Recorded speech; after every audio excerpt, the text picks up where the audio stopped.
First, we have Dr. Joseph Teguh Santoso as Rektor from Stekom University. And first speaker, we have Miss Agness Mosanda from DNI St. John the Baptist University. And the second speaker, we have Miss Natalia Venherska from Zaporizhzhia National University. And also we have Miss Alina Osaul from Zaporizhzhia National University. And the last speaker, we have Miss Santi Widiastuti from lecturer at Stekom University. Yeah, and I will introduce myself also. My name is Novita, will be moderator and also MC at this event. And I hope this event will be enjoyable and worthy of knowledge.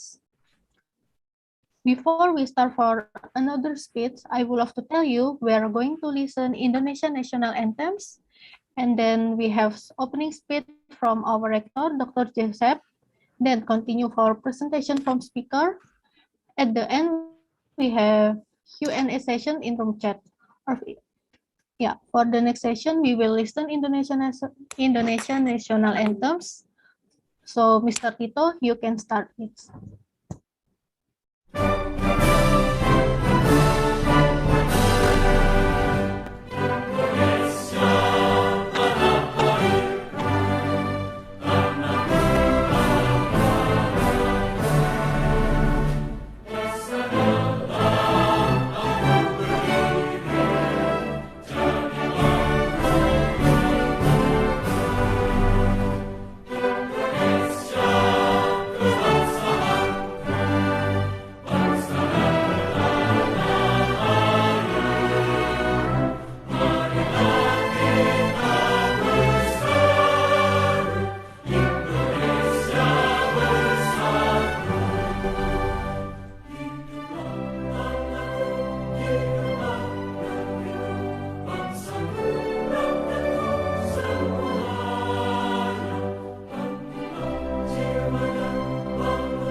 Thank you for Mr. Tito. And the next session, we have opening speech by our rector from Stekom University, Dr. Joseph Teguh Santoso. Yeah, for Dr. Joseph, the time is yours.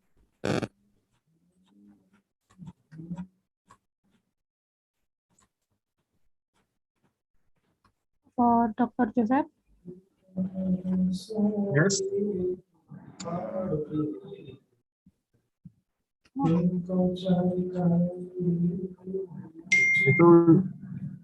Itu yang masih ada mic-nya itu tolong. Oh ya, baik Pak. Kayaknya punyanya siapa yang masuk? Apakah pembicaranya sudah hadir semua ya? Sudah hadir semua tiganya. Oke. Ini suara saya bisa terdengar jelas ya? Ya, bisa Pak. Mohon maaf karena saat ini masih habis menghadiri acara.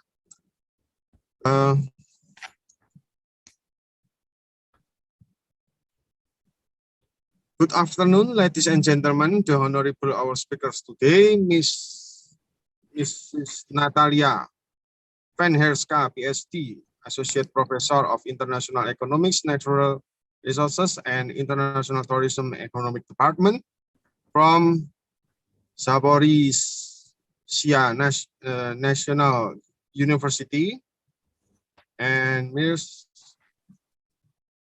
Alina Osaul as a Master of International Business, Senior Lecturer of International Economic, Natural Resource and International Tourism Economic Department, Head of the International Office from Zaporizhzhia National University, and Ms. Agness Mosanda as Head of Management Department from DMI, St. John the Baptist University, and Santi Widiastuti as a lecturer of graphic design from Stekom University, and all of distinguished guests. Ladies and gentlemen, may I first take this occasion to pay tribute to all the audience of this international webinar with the title "The Do and Don'ts When Building a Digital Culinary Business," held by Stekom University in collaboration with Zaporizhzhia National University, St. John the Baptist University. It is a great pleasure and an honor for me to deliver these welcome remarks at the opening of this international webinar. May I first take this opportunity to express my gratitude and appreciation, as well as extend a cordial welcome to all the audiences, in particular, all the speakers of today's event. Ladies and gentlemen, our today's event will discuss about digital culinary business. The culinary business is one of the businesses that is predicted not to die or continue to be sustainable. However, this is a course also based on marketing strategy owned by culinary businessmen. If you run a culinary business, it is highly recommended to be able to explore the world of marketing so that your business does not die because it is out of competition with other business. The importance of a marketing strategy is the main key to the ongoing culinary business, because there are still many culinary businessmen who are still not literate with marketing strategies. The most effective marketing strategies to use now is the digital marketing strategies. You can use a variety of potential marketing media if you use a digital marketing strategies, considering that now digital users are increasing. Ladies and gentlemen, the COVID-19 pandemic has forced culinary business actors to be able to capture business opportunities in a digital space. This new normal, which inevitably has to be implemented since the COVID-19 pandemic has lasted more than a year, has forced culinary business actors, especially micro and small enterprise, to adapt to the digitalization.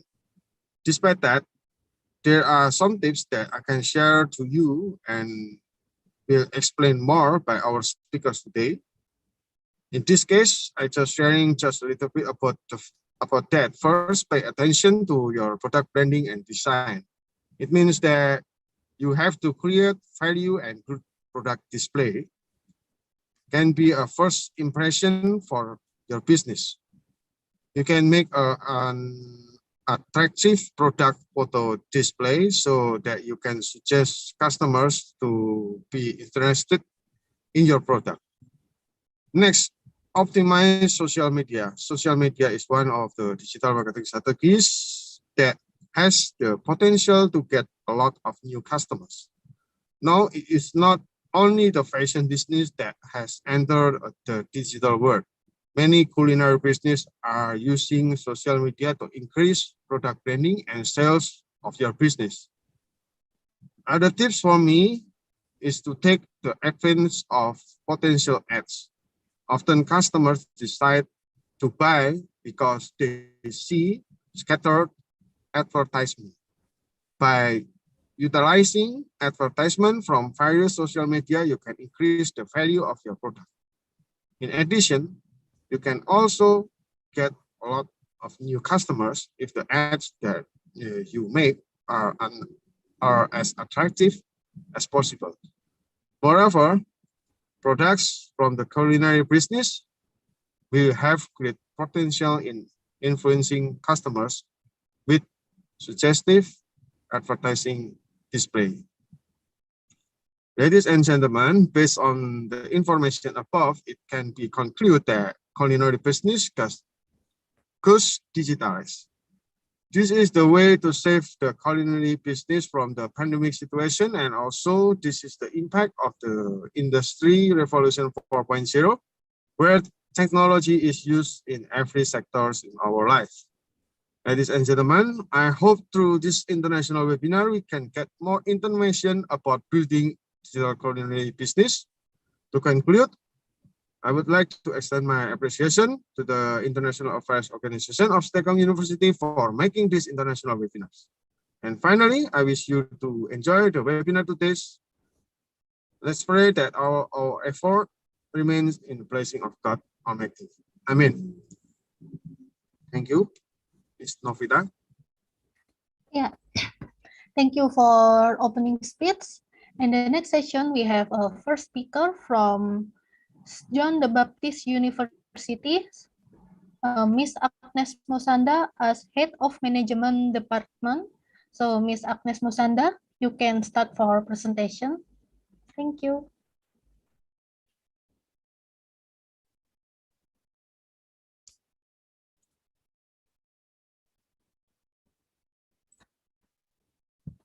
Yeah.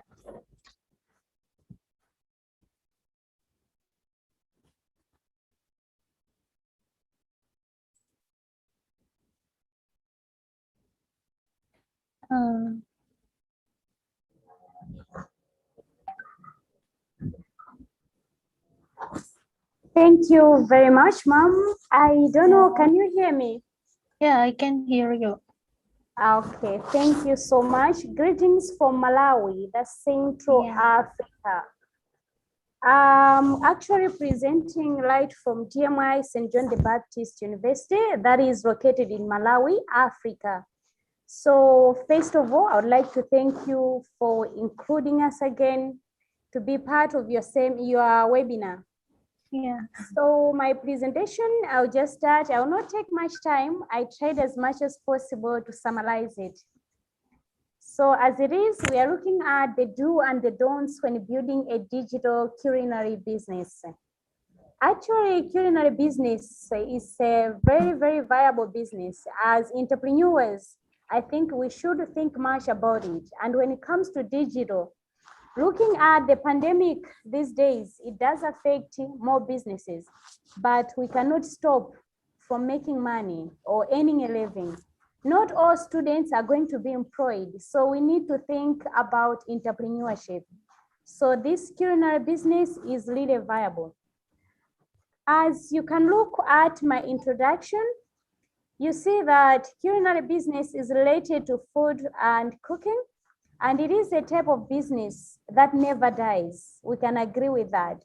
Because in our everyday life, we need to eat. We are going to work, we need to eat. We are going to school, we need to eat. So therefore, you find that the demand is so high when it comes to food. So in culinary business, one can decide any type of food that he or she can decide to venture into. So like you can see the picture here, it's just one of the pictures. Like in Africa, I think even in Asia, you find that these are some of the foods that people are able to involve themselves into business with. So when it comes to digital, people are able to look at it. That will be the buy online, you'll be able to choose. So these are just like the sample of the businesses when it comes to food that some people can be able to involve themselves into. And let us look at the actual do and don'ts when you would like to build a digital culinary business. Each and every member or a person would wish to make sure that his or her business is successful. So the business to be successful, there are some principles or standards that we are supposed to follow. So as we can see, these do's, they are just like the standards or the principles that we are supposed to follow. So looking at any business, first of all, when you start building it, you should be able to determine your target market, because you are supposed to know who you are going to sell your product to, who are your customers. For example, if the customers are students, you are supposed to prepare food that can be demanded by students. If it's the staff member, the same way. If it's the community, the same way. You need to do a research, what type of food these particular people really likes. So once you determine your market, you will have an overview or an idea about what they want. At the end, you'll be able to satisfy their needs. So at the same time, you also have to look at your competitors, because these are threats to any business. So in business, you're supposed to look at the competitors. You should be able to know what are these particular competitors selling. If it's the same type of food with yours, what do you really need to work on? So as somebody who would like to venture into this particular business, you can actually visit one of the, maybe the restaurants, to see how they are preparing the food. You order like a customer. Once you have ordered, you'll be able to know like, okay, these are the gaps, or you need to improve in ABCD. If they are doing ABCD, you need to do the opposite. So as our picture here, you can be able to see that we have these ladies, they are selling the food. One of our culinary business person is selling some of the snacks to customers. So you find that these particular customers are really flocking to it. There is really like trade that is happening there, the business, when it comes to food. And the other part, you see how the food is really like being prepared in Africa.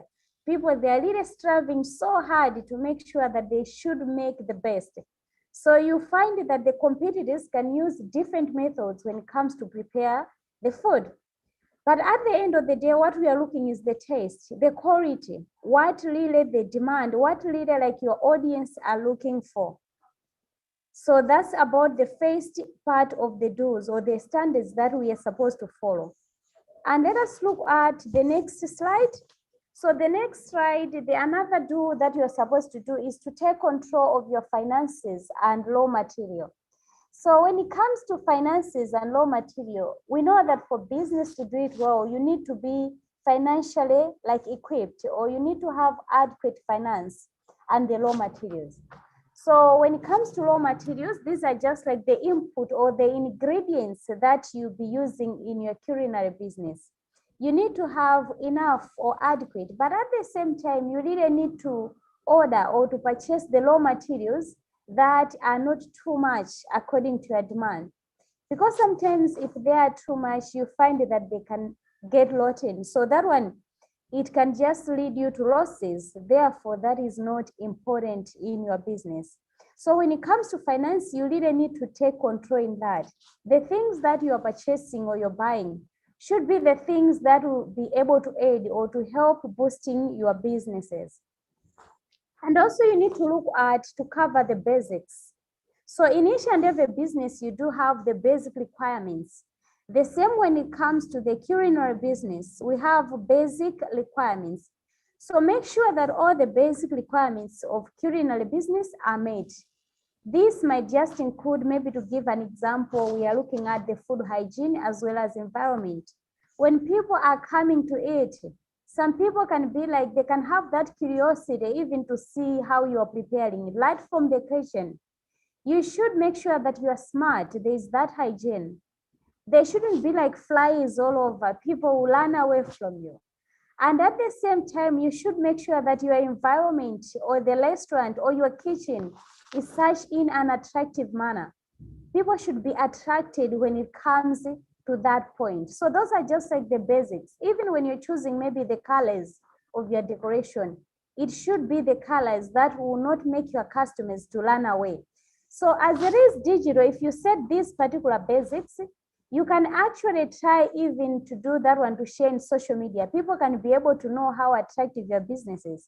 What are the packages that you have, or how are you even packing your products? So the packing also matters, how you are packing it. We have seen different businesses like the way KFC they are doing. Sometimes we are actually attracted by their menu, the way they are decorating it. Even the names that they are giving to the food, you find that it's actually like unique. So you have that like charisma, or a customer may have that like, you keep on like saying that, okay, I really want to try this. What type of food is this one? But when you purchase, you realize that it's the day-to-day food that even we prepare at home. But because of the unique name that they have given it, you are attracted to taste the food. So those are just like the basics that can attract customers.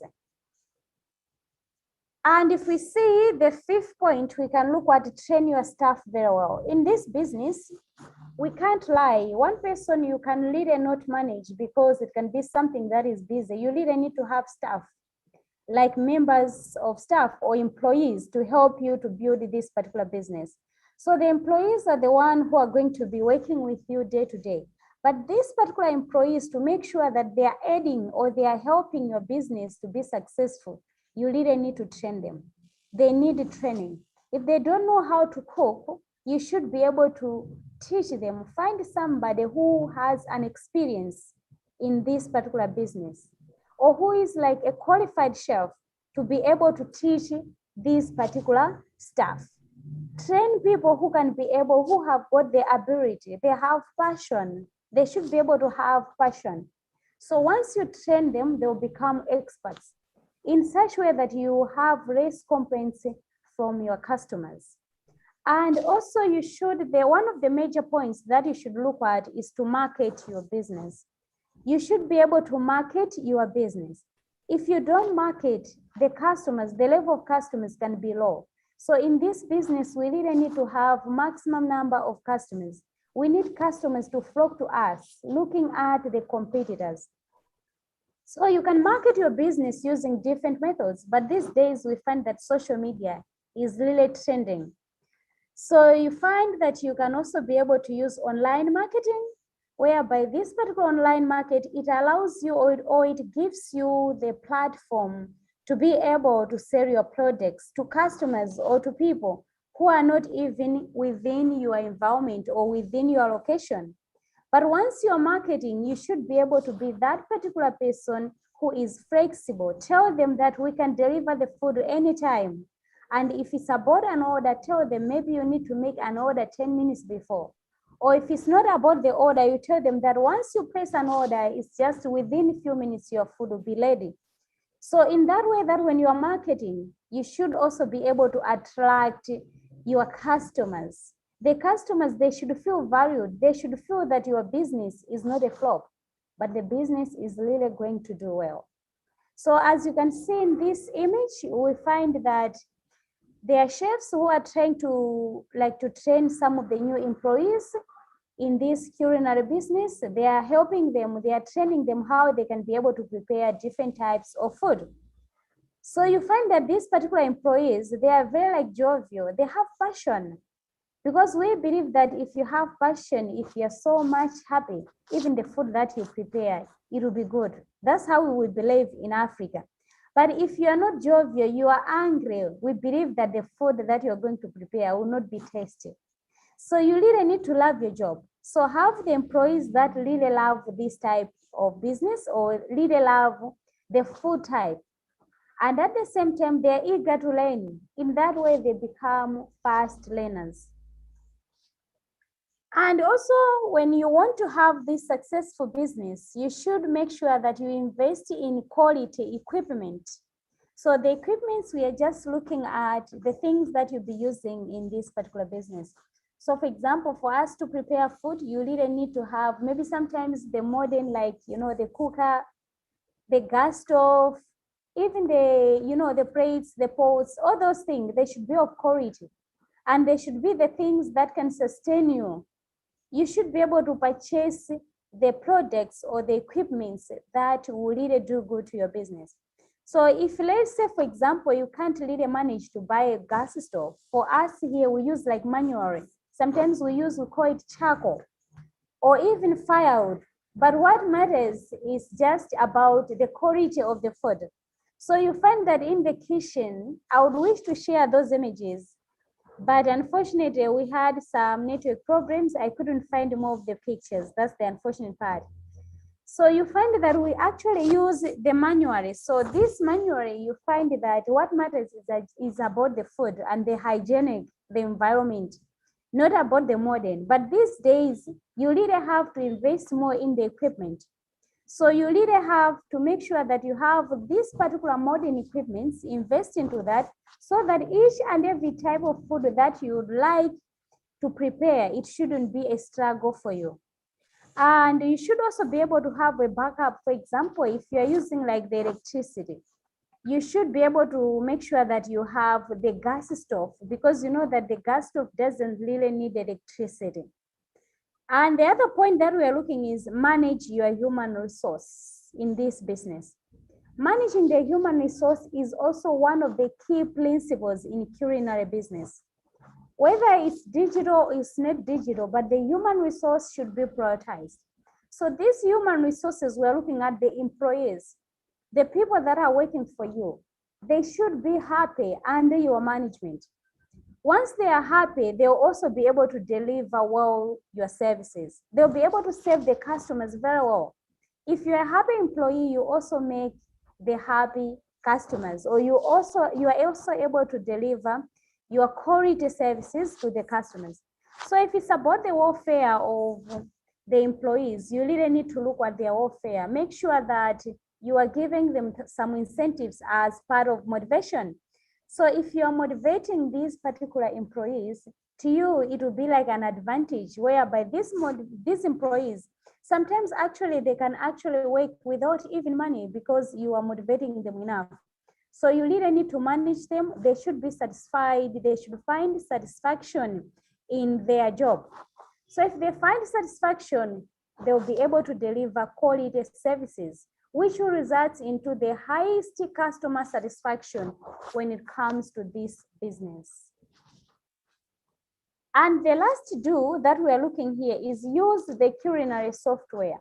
Since this is a digital, we are looking at the culinary business. We are building a culinary business in a digital world, or we need to also use digital, as this pandemic does not allow us maybe to gather, like, you know, the cloud is not really allowed. We are still learning away from being on a cloud. So you really need to have the culinary software. So this particular culinary software is like a use of the system that helps you to automate your culinary business aspects.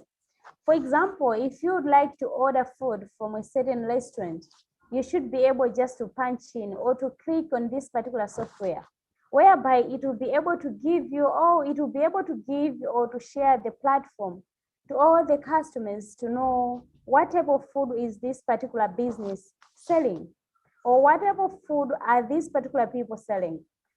So you find that this particular software, you can also be able even sometimes to pay online, the way we do, like, for example, like Amazon.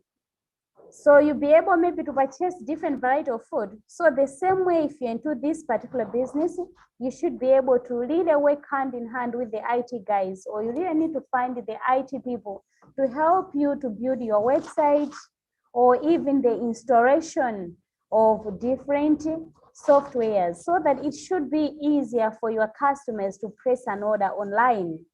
So that those who are really far, they are scared of movement, they shouldn't find it difficult. They should be satisfied.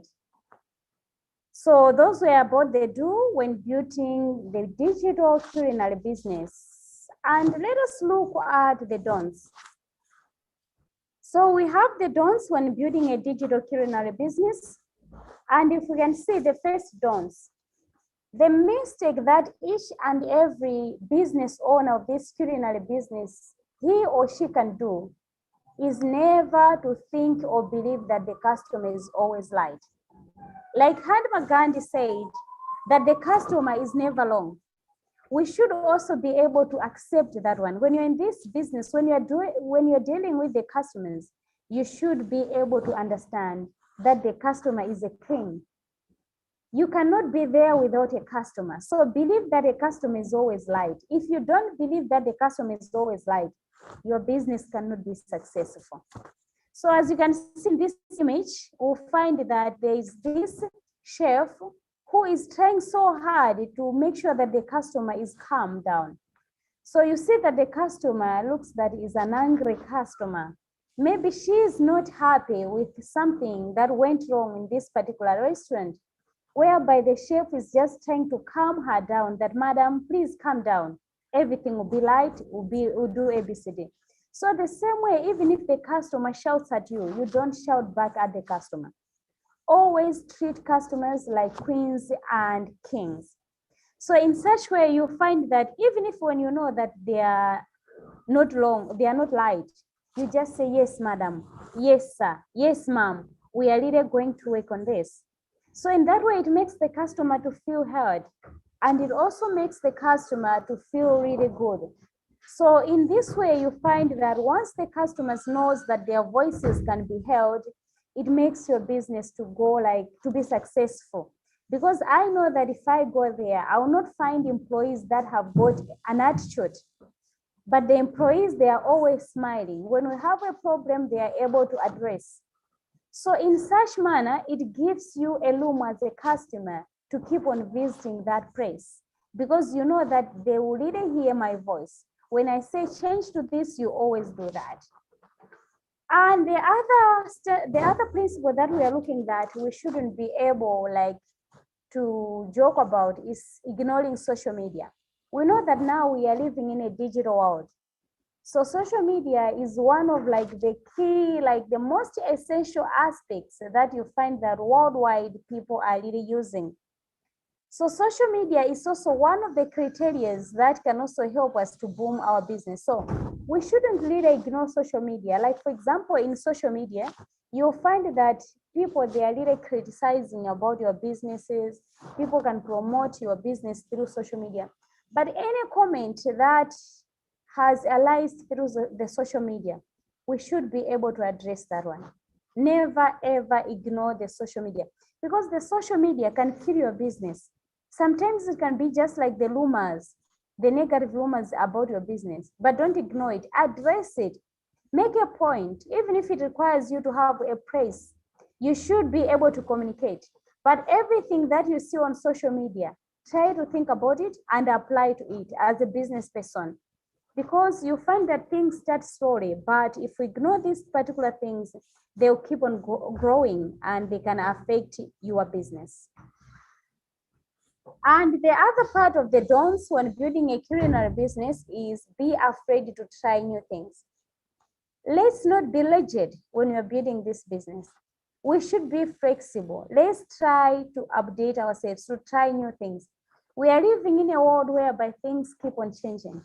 So if they are changing, even the taste of the consumers or the taste of the preferences of customers, they keep on changing.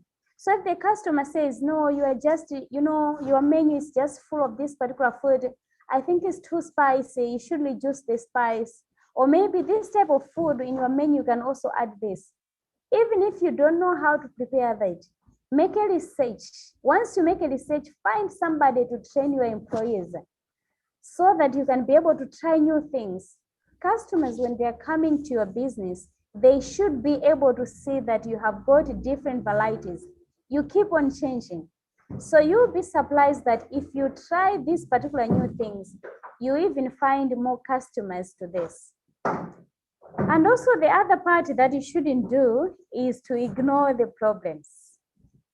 In business, never ever ignore the problems. Because when you look at the problems, they are really like in every business, it's always ups and downs. Hiccups are there. The gaps are there. We can't try. But if the problems are there, try as much as possible never to ignore. Address the problems. Whether the problems are coming from the customers or the problems are coming from the employees, address those ones.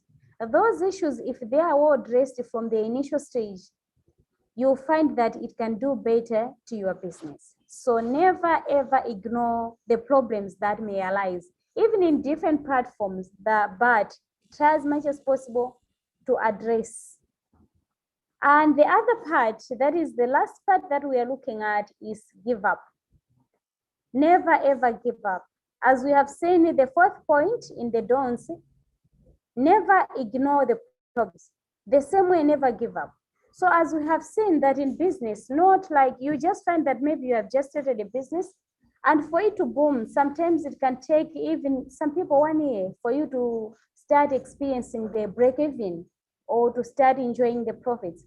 It can even take maybe 1 year, some 6 months. But you shouldn't be in a rush, like, okay, I'm meeting this, my business is not going well. It's at the initial stage. So as we know that in business, we also have business life cycle.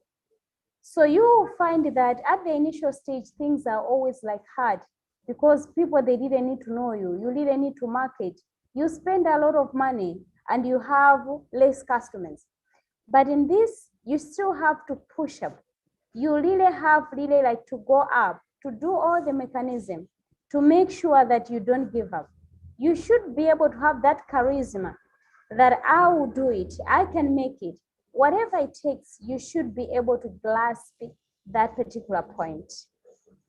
And with this, I can just lead to a conclusion, whereby in conclusion, we can just say that starting any business in today's environment is really difficult, looking at the capital, the finances, you know, even the environment, to know the preferences of people. It's not an easy load. But online food business has an advantage over other business. Like I said in the introduction, like people need to eat each and every day. Even kids, they need to feed.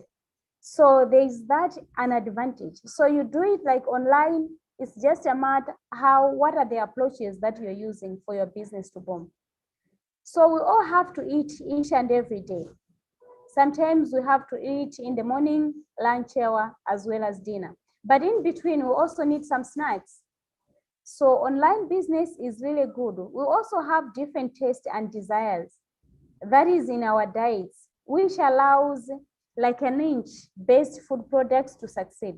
Therefore, since we have different varieties of food, you find that as a person who would like to venture into a business, you can be able to do this business to be successful because you can be able to satisfy the consumers' preferences and their taste. So thank you very much. That was my small summarized presentation. If there is any question or any comment, I think you can ask or even comment. Thank you, ma'am. Yeah, thank you for Ms. Agness for Q&A session. We have this session at the end session if all speakers have already presentation. Yeah, thank you for your presentation. And next we have speaker from Zaporizhzhia National University, Mrs. Natalia Venherska, and also we have Mrs. Alina Osaul. Yeah, you can take for presentation. Thank you.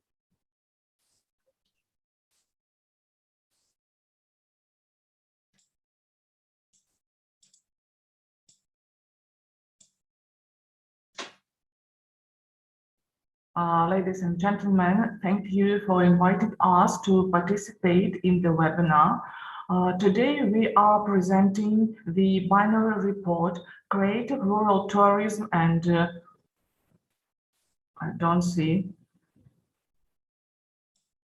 and Gastro Heritage, Experience of Ukrainian Business.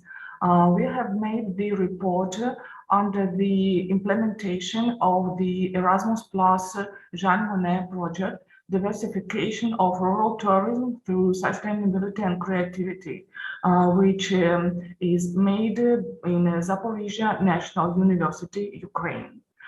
In this presentation, we'll use the materials, both videos and texts provided by Ukrainian Tourism Organization and other bodies which work in the field of rural tourism.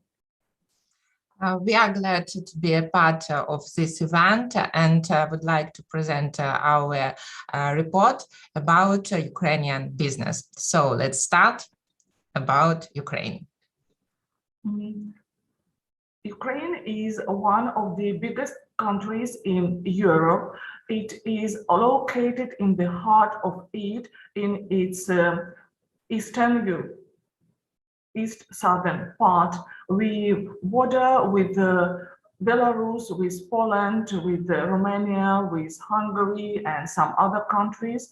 In the east, we border with the Russian Federation, and in the south, we border Turkey, Georgia, and some other countries. We have 2 seas which wash our territory, Azov Sea and the Black Sea. We have some big rivers and very rich natural resources. The project aim is to provide masters of the Zaporizhzhia National University and different entrepreneurs in the field of rural tourism with competences to form new creative and sustainable business models of tourism development using European experience, because it's a main condition of Jean Monnet project. So our tasks is 3 tasks. Firstly, we should develop and implement it of courses based on the analysis of rural tourism needs and its participants. For example, it's our students. Secondary, it's training for entrepreneurs and other stakeholders to spread different European practice in diversification in the field of rural tourism. But it should be based with sustainability and creativity. And third task is the most difficult, because it contains the build of a functional cluster network model of creative development of rural tourism in Ukraine. And nowadays, it's like a pilot project in our country, and today we discuss about that. One of the advantages of our project and all our achievements is our team.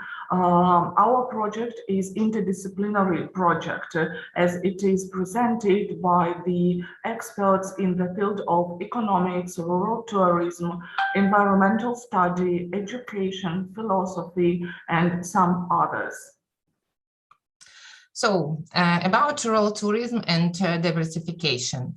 To our mind and Ukrainian and European investigation about tourism, we know that rural tourism is a new type of recreation, and that allows you to relax, engage, look ordinary people, some location, and try to feel this freedom in the village, for example, and also taste unique local products.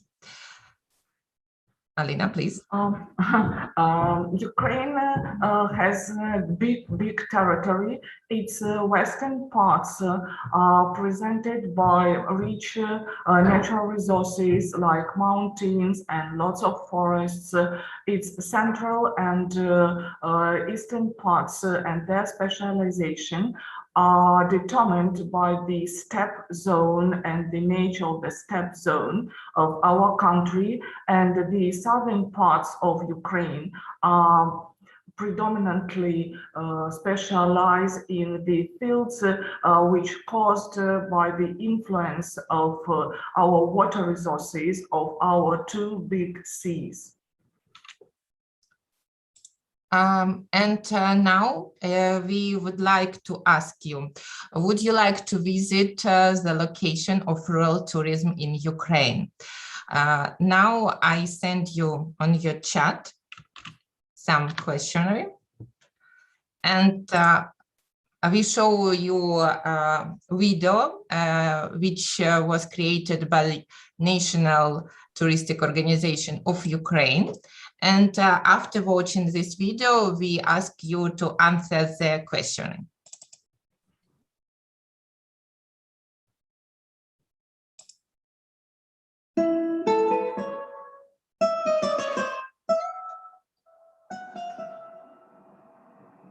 Bonjour, my name is Nicolette and I'm French. What I value most is the pure taste of freedom. I get tired of the big cities so fast, fuss, traffic, The everlasting race for something you don't really need. In the end, the only thing I wish I could find is a way to escape. And once I found it, I escaped to Ukraine.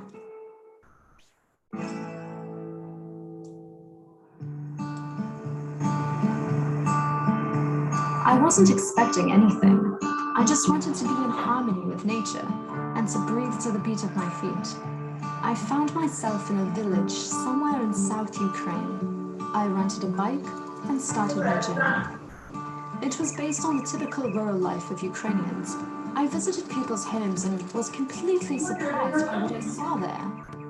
Imagine a herd of sheep running somewhere in the open fields, the first rays of sunlight touching your face, and you run under the open sky, sharing this wonderful feeling of not being in a rush, not doing anything, just living.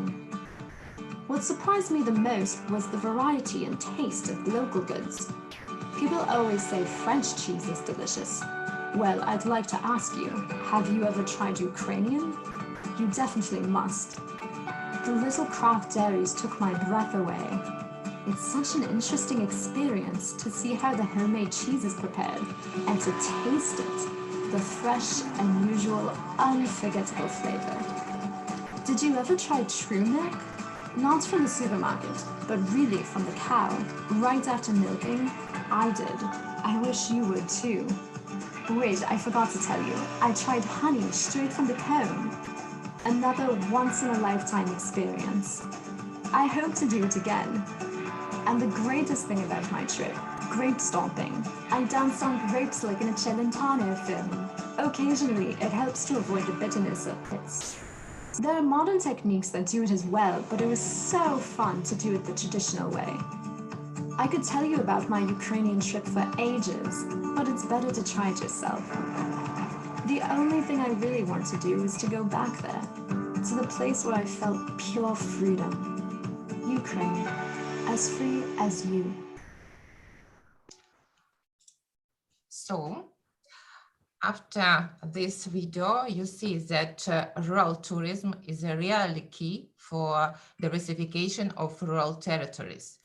And when these territories use this instrument, you can get higher income, you can create new job, diversification about of really different activities, and decline of the primary sector, for example, agriculture or fishing, etc. And when we speak about creative tourism and sustainable, we should think how can we diversify the rural tourism through creativity and sustainability. We know 17 sustainable development goals, and we know what is creative economy. For example, design, film, media, culture and heritage, some arts and visual and fine crafts. But when we connect these things, we can create new form of rural tourism. For example, Ukrainian case number 1. Alina, please. We have some advantages, practices in Ukraine. For example, the first one is called the Tarutino step. And this case shows us the union of implementing goals of sustainable development, the creative economy, and diversification of business. Tarutino Steppe is a place in Ukraine, in its southern part, where enthusiastic families live. There are 6 families in 10 villages who have united, and they wanna provide us with sustainable rural tourism products. For example, they have got their old dish. Natalia, will you please make the bigger picture of this platsinda? Can you make it bigger? Yeah. For everyone to see. And the enthusiasts, they prepare to obtain the status of for platsinda of this one as their intangible cultural heritage. And it's not only for this dish, but also for its ingredients. For example, for the process of dough mixing, of dough thickening, for making its fillers. People who live in this tourist route, they also provide the healthy way of life, and they take care of the environment. Every home, as you see, every house in its roof has got solar panels, and in such a way they preserve energy. Also, inside this route, there is so-called nature walk, Tarutина step, where you can get acquainted with local unique flora and fauna. You can see abandoned villages with their old gardens, with trees of 100 years old, and so on and so forth. And if you wanna, every summer you can take part in Etna Eco Festival, also called Tarutина Step. So before pandemic, a lot of countries, including Ukraine, has over-tourism, and now we faced climate change, yes, but and European Union give us some recommendation how change the tourism sphere and how behavioral of customers we can use for develop of new trend in rural tourism, for example. You see that that means that new model of transport, new form of sustainable tourism, and new business model, and diversification is the key for development of new model in this sphere. And also we have a new trend. It's about regenerative tourism, because when we speak about sustainable and regenerative, they have some similar point, but at the same time different things.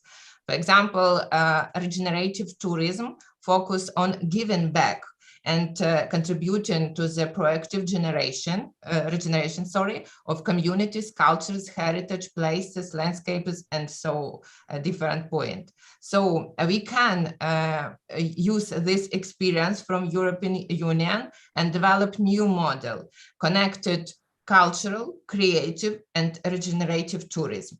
When we speak about definition of cultural tourism, we know that it's art, architecture, historical and cultural heritage, including culinary heritage, literature, etc. But when we speak about creative tourism, we know that it's kind of tourism when we offer for our visitors the opportunity to develop their creative potential. For example, through different activity, participant in courses and learning experience, especially if they're so unique and for your local territories.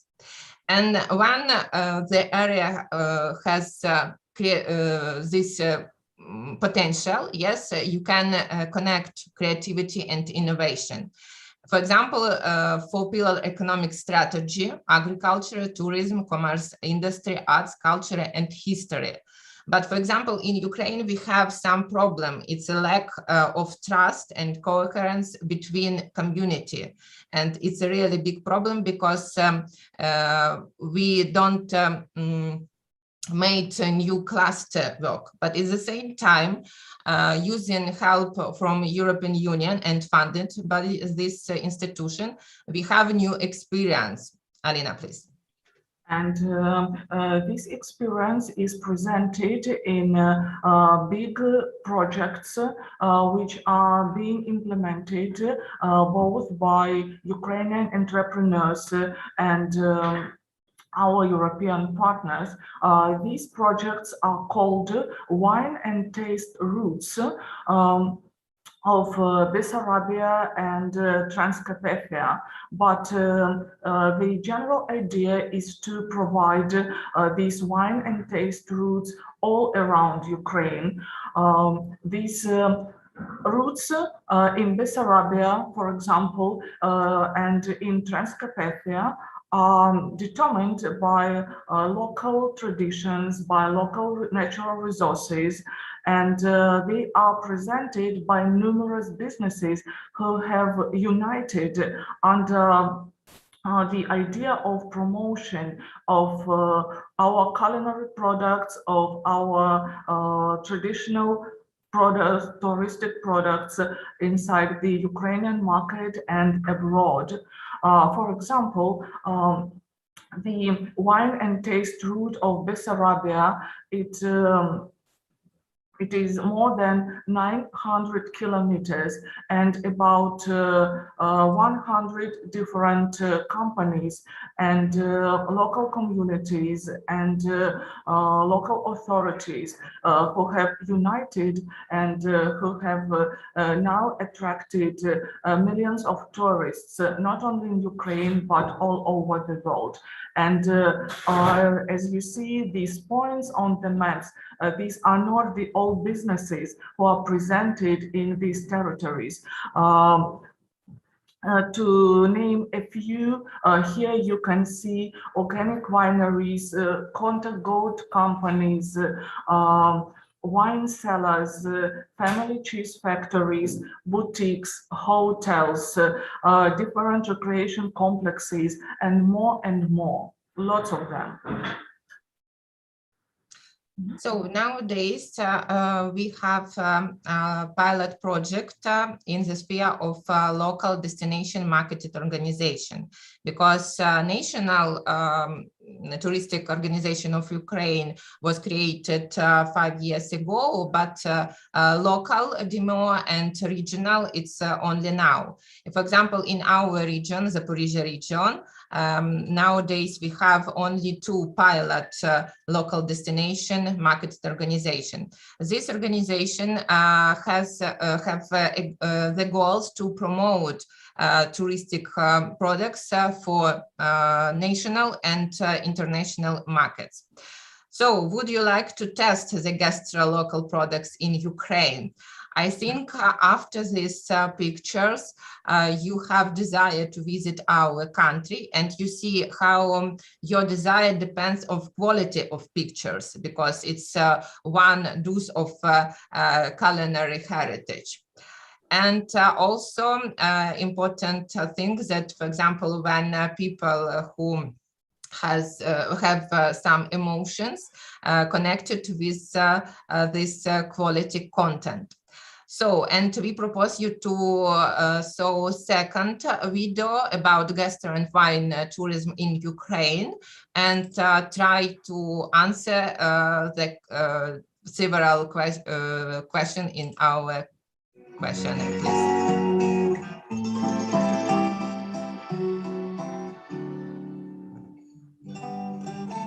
Buongiorno. My name is Lorenzo, and I am Italian. One fact about me, I think you've already guessed it. I love wine. You'll say, okay, stay in Italy, drink wine. That's what all Italians... Oh, sorry. Drink wine. That's what all Italians do. But that's not enough for me anymore, since I've tried something really unique. Another fact about me, I love traveling, but who does not nowadays? This perfect sense of freedom, of future adventures, when you start your spectacular journey. It's incomparable. More so, this feeling is justified by the wonderful experience, tasty food, beautiful places to visit, and perfect wine. That's all about Ukraine. Firstly, I didn't know what to expect, and this was a great start because I was surprised by everything. People, kind and friendly, welcomed me like I was their sibling. They are always doing something and ready to get involved. I played chess and was awful at that. Breathtaking historical places. They are truly unique. I never saw anything like that. Giant statues from Guinness World Records, old citadels, unspoiled beauty of the true life. And of course, the best part of all the journeys, food and wine. Where else can you get the tastiest dishes and the poshest wines that taste like heaven for such affordable prices? Only in Ukraine. I saw how wine is made in Ukraine on both large and small vineyards, using different types of grapes, each with their own procedures and preparations. Other Ukrainian wine had one thing in common.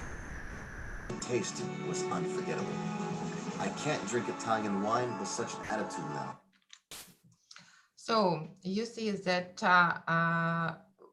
our country has a lot of touristic potential for rural tourism, but at the same time, we have a lot of problem when we speak about infrastructure, especially transport infrastructure in rural territories. That's why we should promote our country using the best location and try to show the best option for touristic business. Alina, please. And also the best practices in culinary business are presented in the websites of our companies, where you can find all the detailed information about the rural tourism products proposed by our entities. Will you please show us? And one of them is the website called Bluebird, where you can find extra class pictures and the descriptions. Why do you choose Bessarabia as the destination for your culinary intentions? The descriptions of seasons and all the types of activities and the programs and the organizations with which these entrepreneurs who have started this business are working together. So this website is presented not only in Ukrainian and Russian, but in English and Polish languages. So this is one of the advantages of it. And the second practice will be the second slide. It is the showcase of Transcarpathia. It is also the website which you can visit and find information about different culinary activities, both in Ukrainian and English.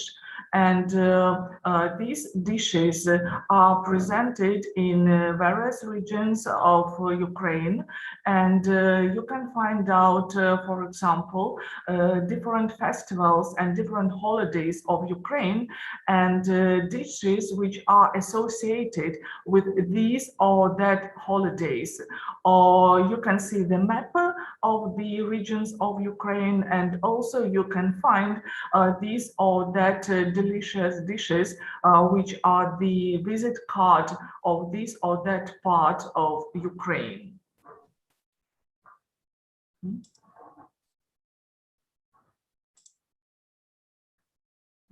And here you see such a nice plates, and so you can push these buttons and read and see and just the entire view to try our intangible heritage in the culinary sphere. So let's go on.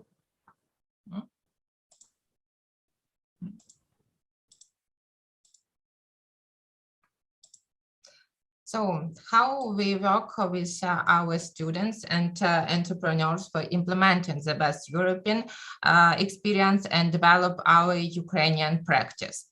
We use Canvas business model. I think a lot of you know about this.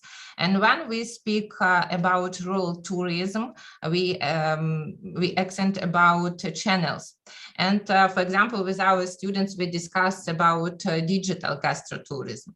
For example, about tools for digital gastrotourism. For example, firstly, you should make the most of user-generated content in social media. For example, any content, videos, images, text, and reviews. But it can be created by people and not then your business, for example, like this picture. The secondary, you should post content that is inspiring and sensorial. When I used before, yes, I think you have some senses, for example, taste, smell, or something else. And this content enters dinner sense, but digitally. And it's really important. And third point, use your network to your advantage.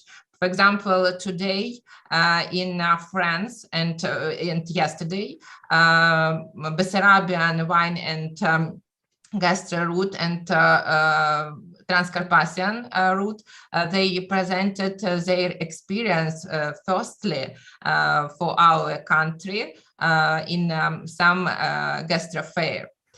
So, Alina, please about don'ts.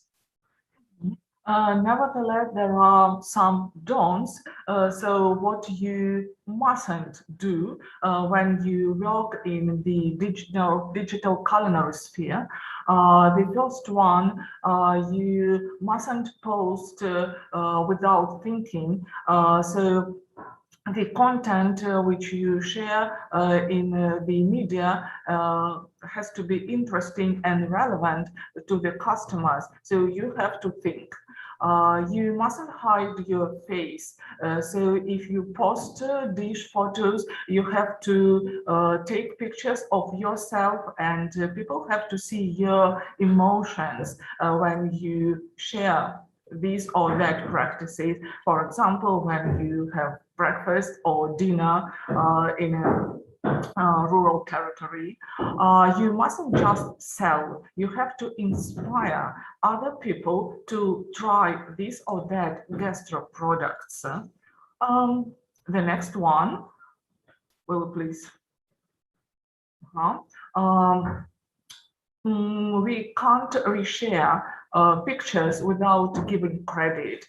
So we know that social media are full of different photos, but we have to think about the authors, about the photographers.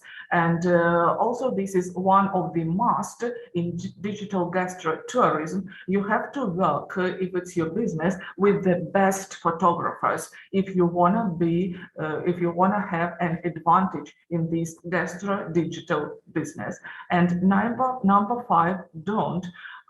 You can't just take a social break. You have to think about your followers. People won't wait for you. So every day, every minute, you have to think not only about you, but other people who want to see how enthusiastic you are in this digital sphere. And we would like to show you how we work with our students when we would like to attract their attention to rural development, because it's really important for youth. And when we try to improve the activity of entrepreneurs, for example, we work with them in a business model canvas. And also we have different international scientific and conference, and we would like that if you will participate of this conference next year. So thank you for your attention. And Alina, please, I show now the results of our asking, and you could please discuss about it. Okay. Let us see the results of the questionnaire, which have been answered by our participants. What do we have? 1 second. So thank you for answering and giving attention to our questions and to the videos which have been presented.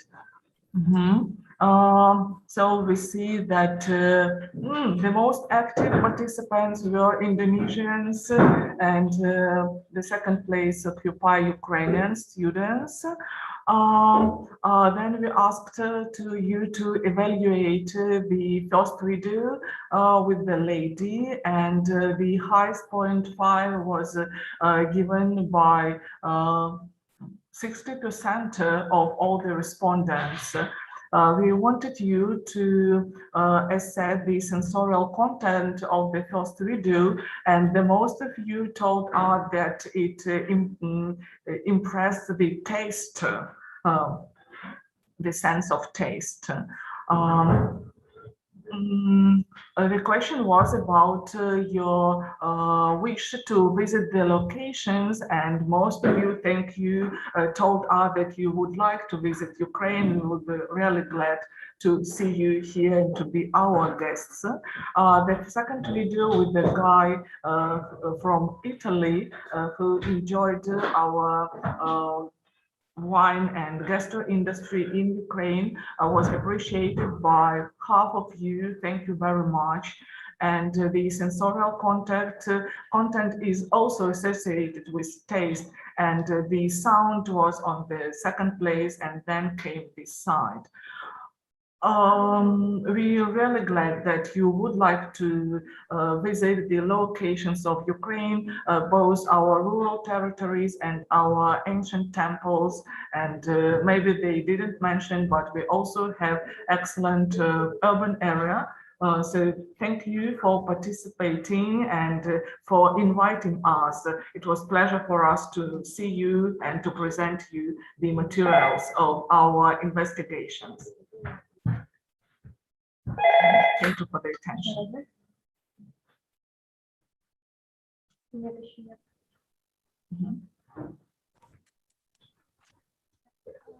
Is it something else?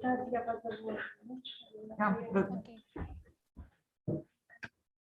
Yeah. Thank you for presentation, Mrs. Alina and Mrs. Natalia. This is a beautiful presentation. Yeah. And the next session, and the last speaker we have Mrs. Santi Widiastuti from Rektor Stekom University.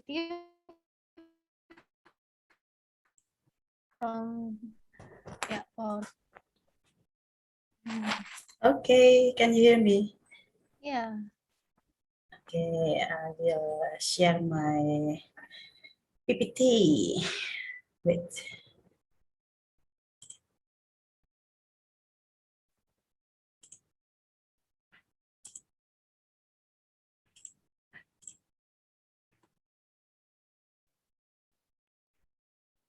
Okay, can you see my presentation? Yeah, I can see that. Okay, thank you.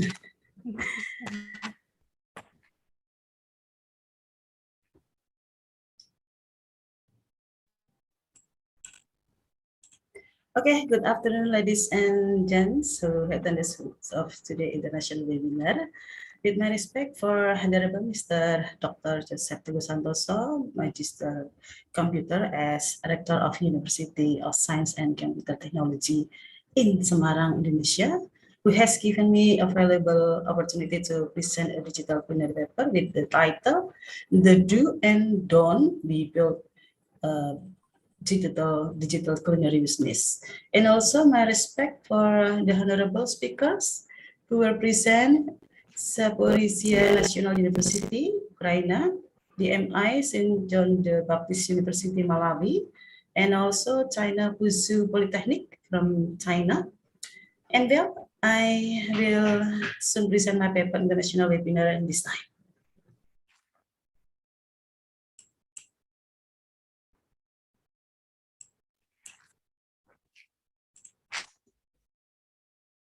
Okay, business is an economic system in which goods and services are exchanged from the money and needs, investment, and customer for profit.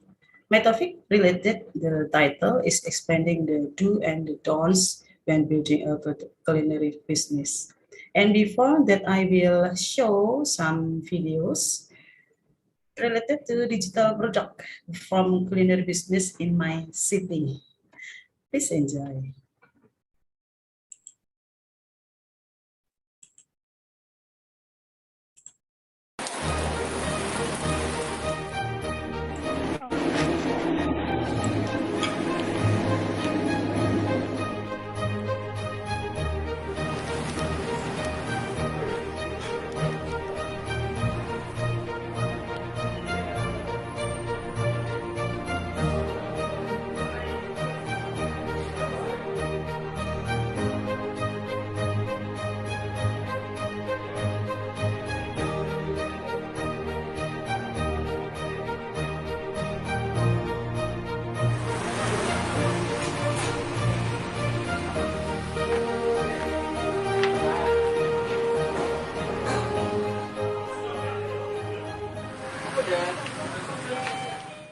Okay, and next videos.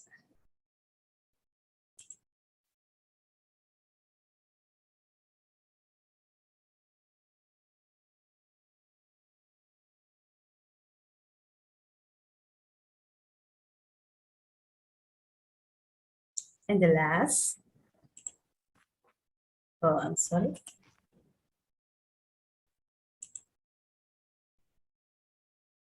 Okay, that's next. Why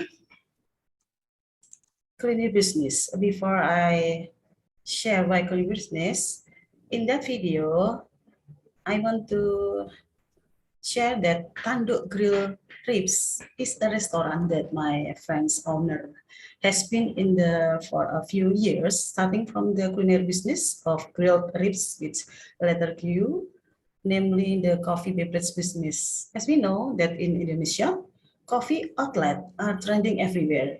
Incidentally, the location of the Tanduk Grill Ribs restaurant is on Papandayan Street, Semarang, Indonesia, with a home interior design and very comfortable to spend time with family in here. Most all customers are satisfied with what they get because between the photos, the food, and the taste is the same as advertised. And why culinary business? Why we choose culinary as our business? Before starting a business, there is one question you should ask yourself.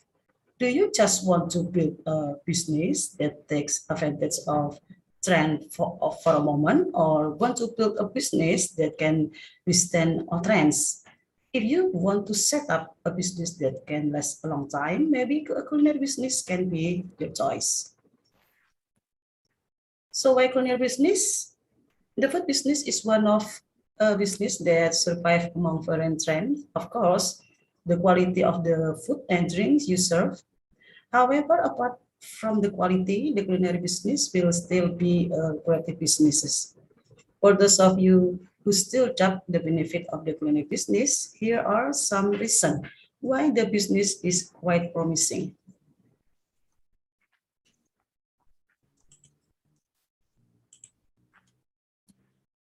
And can be developed into a franchise.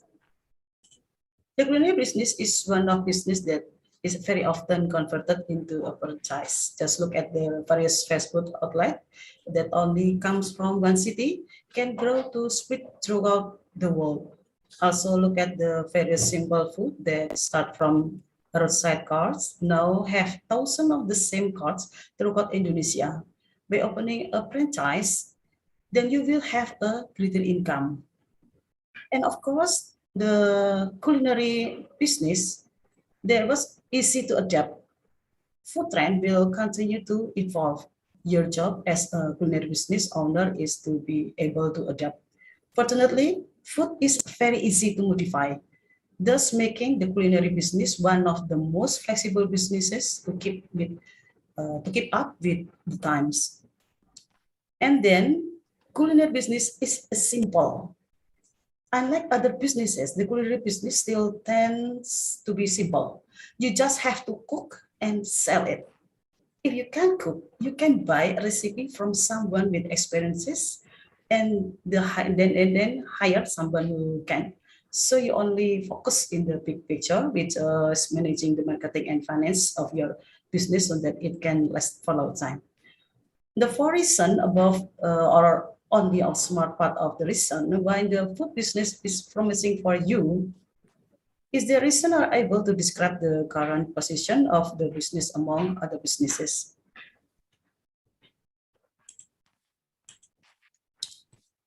Culinary business. Then for those of you who are planning to jump into the culinary business, here are some tips maybe you need it so you can set up successful businesses. Decide what kind of culinary business that you want to be in. The culinary businesses is a broad business because in Indonesia itself thrives various culinary businesses that sell various types of culinary from various regions or even international cuisine. For that, you should first determine that culinary you will sell. Are you going to sell a foreign culinary or will you sell a local culinary? Or are you going to sell a heavy meal or just sell snacks? Which one? And then calculate the required capital.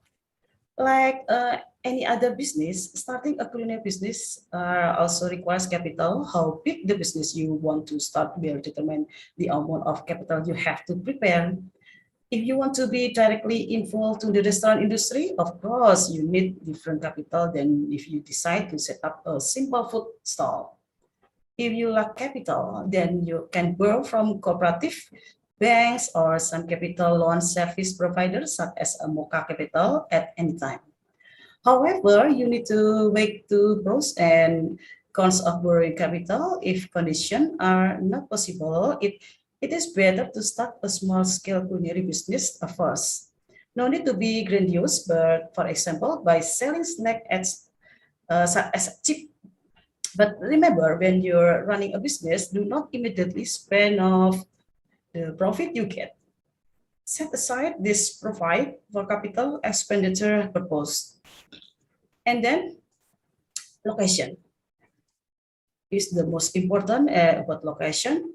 For the culinary business, location is one the factor of determine success because if you choose location that is too remote, fewer people will know about your business, unless that's what your business concept is. But keep in mind that you have really want to set up a remote culinary business, marketing activities must be intensely carried out. Don't equate with the legendary culinary business, which even though it is location in a remote place, is still being hunted by consumers. And then the taste of the menu that you offer, a special menu, of course. In addition, the technical matters, the taste of the menu you offer is very important because in the end, that is what makes people come back again and again to your place. It is only you serve food with an ordinary taste in a less strategic location, then your culinary business will not last long. If you really want to set up a profitable culinary business, then pay close attention to the quality of taste. You can do a trial first with the people close to you, with your friend, with your mom, or with your neighbor, to find out that menu suits the taste of the Indonesian people. And then the last, determine the right supplier for your business. Of course, you need a supply of basic raw materials so that they can be processed to finished product. For that, you need a supplier who is able to provide raw material that match what you want. For those of you who you are still beginners, maybe you can do it by yourself by shopping at the market. But if your business is big, then you can buy directly from suppliers or manufacturers. Like at the start restaurant, you can immediately get the best ingredients on the market. In addition, by entering into agreement with suppliers, you still possible to make pay with at the end of time, of course, both parties agree to it.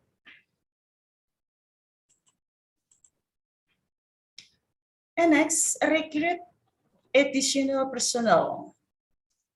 It depends on what culinary business you will be in. If you want to open a restaurant, then you definitely need employees, good for helping prepare food, for being waiters, cashier, washing dishes, and so on. If you just want to set up a food stall, then a presence of additional personnel is not really necessary.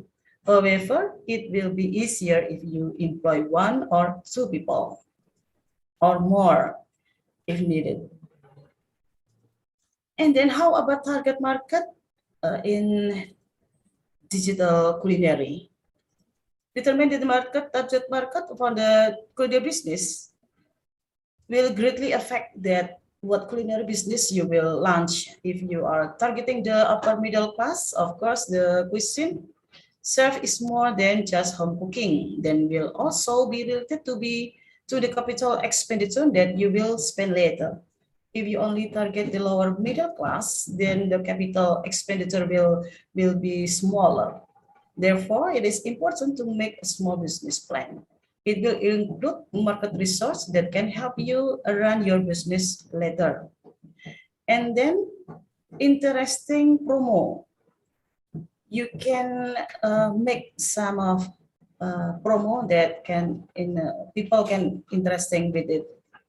When you are running for the culinary business, you will certainly to be a place where it is crowded and quiet. At this quiet time, you should aggressively carry out promotion that are able to attract the interest of buyers. The promotion also vary. You can do discount, buy one get one, maybe package promos, yeah, and so on. It's just first calculate carefully so as not to lose in the future. More important to activate the social media. In the digital era, social media has become a must when starting your business, especially the culinary business, because only with social media can you attract more potential customer without the need to spend millions of rupees on advertising. You can use Instagram, Facebook, or Twitter. The 3 of them are still the most widely used social media by the people of Indonesia. And then just make sure that your culinary business already has the necessary permits. Indonesia is a state of law. This means that everything that is done by its citizen must be based on the rule of law, including starting a business. In starting a business, there are necessary permits, and the goal is for the government to ensure that your business is illegal, doesn't operate in the illegal sector, and is accountable. Make sure to go to the licensing office in your respective area to take care of your culinary business licensing. If your business is big, then don't forget to take care of your TIN and halal certification. If the Indonesian people who are predominantly Muslim are your main target market, so that no problem occur in the future.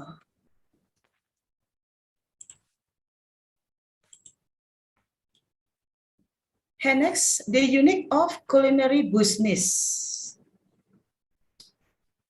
The culinary business is a promising business. It is only natural that there are many players in the business. So if so, ask yourself, what are the characteristics that distinguish your business from other culinary ventures? Maybe some people call it gimmick, but actually this is necessary. But so that customers have a strong brand association with your culinary business. For example, you set a chicken noodle stall where you can add as many noodles as you want, or make it challenge to finish certain food that are sugar lost in short amount of time. This is done with really, so surely people will talk about your place. And easy to reach customer. Easy to reach customer is not only related to the location where your culinary business is founded, but also how easy it is for your business to be reached by digital consumers. In the digital era, people will look for more information by themselves or by browsing the internet. If you want your food business to be more easily known by many people, then you can start your business via Google, and you can also partner with online motorcycle, taxi application services, such as Gojek and Grab, because currently more people are buying food using the service of these two applications rather than coming directly to the place to eat. And sell to consumers. Unless you open a culinary business in France, the customer is king. Like it or not, consumer will always have complaint about the food yourself, no matter how enjoyable it. There will always be the word but. Whenever they talk about your business, for example, the food is good, but the service is long, or the taste is delicious, but the price is high. It make me nervous always. You can as well this complaint by having friendly service. This form of service can be seen from how often customers are greeted sincerely, how many smiles are given to customers, and how to handle customer complaints. Don't let or your waiter just greet you casually without a smile and get angry with a customer complaint. And the last, organize your expense item. Basically, business is an activity to seek profit from the difference between expenses and income. If the expenditure is greater, then your culinary business will not last long. Too much capital issued from the beginning can burden your business over time. As an illustration for you, some culinary business fall because there is an error in setting expenditure item. Moreover, a home-based culinary business that doesn't have inseparable bill, so it is best to separate which is your business money and which is your money. Many cases of business failure are simply because supervisor robs the company of money. And last, running the food business without evaluating is the same as running without knowing the direction. You will get lost without knowing what step to take. I mean, evaluate your culinary business. Okay. Don't hesitate to criticize yourself while you're evaluating, because it is an important step that can guarantee the sustainability of your culinary business. If you don't have evaluated, you won't know where you went wrong. If so, how can you achieve success? Don't hesitate to offer how your business strategy if the evaluation results show that the strategy you are using has proven to be ineffective and efficient. And more important, there was a branding. Brand is a characteristic, symbol, or term or product or service that can be used is a differentiator with others. Therefore, branding is all communication activities to maintain, build, and also strengthen a brand. The goal is to give perspective to the public who see it. So for companies, branding is not just a brand or product that you're familiar with it, yes, but branding is an overall image of or public view of a company. Everything that it is visible in a brand, from logo, image, character, credibility, or visual characteristic, is also included in branding. Therefore, usually every company does branding to achieve various goals to be achieved. I have a Instagram from Tanduk Grill and Ribs. There are many photo with a real their food and their beverage. Since the beginning, the Tanduk Grill Ribs restaurant has used the cow horn symbol as a represent the bestseller menu of grilled lips in his restaurant. The tanduk brand is also applied to coffee beverage product. This means that in this case, the company corporate identity is consistent and has a strong commitment to be able to develop its culinary business. Among them, we can see the Tanduk brand on its social media or their Instagram. So, and with the use photo that are very attractive and tempting consumers.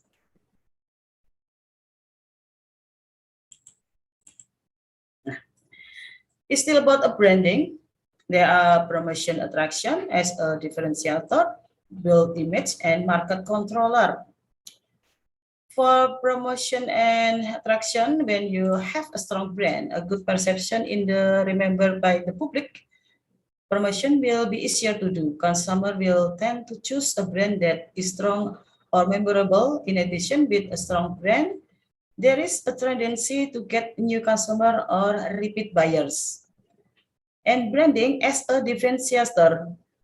Brand is a identity that can be used different differentiator, but for a product with other similar product. Therefore, with a brand, consumer can choose which product to buy or consume. So the stronger brand is, consumer will tend to choose it, and it is easy to distinguish it from competitors. Build image. That was brand. Branding is an activity that can create or strengthen an image in a product.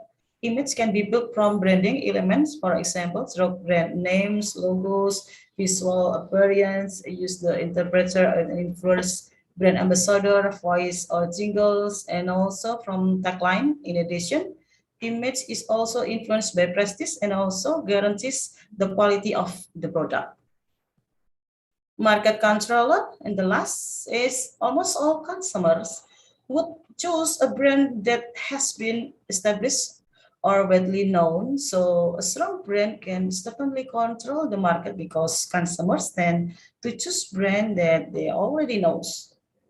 Therefore, in the first point, it is thought that the purpose of branding is to attract customers, that by branding can create a strong brand that can control the market.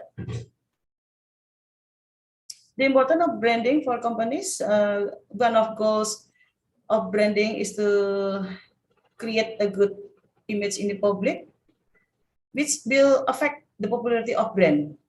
For example, instant noodle in Indonesia, in fact, Indomie is the brand name of the instant noodle company. This can happen because the brand has been doing branding for a long time and the result can be seen in the long run. And number two, or sample number two, spicy crackers, Maiti. In Indonesia, there was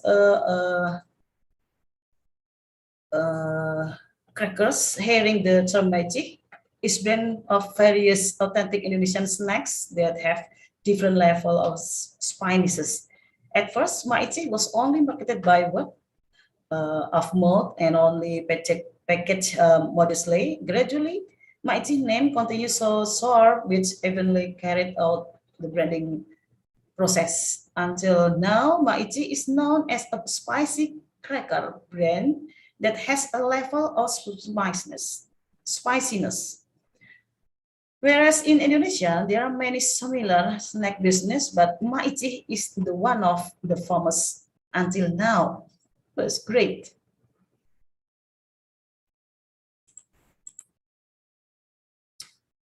So we into the digital culinary marketing. Digital culinary marketing tips, the culinary business is one of the business that is predicted not to die or continue to be sustainable. However, this is of course also based on the marketing strategy owned by culinary businessmen. If you run a culinary business, it is highly recommended to be able to explore the work of marketing so that your business does not die because it is out of competition with other business. The importance of the marketing strategy is the main key to the ongoing culinary business because of there are still many culinary businessmen who are still not literate with marketing strategies. The most effective marketing strategy to use now is the digital marketing strategy.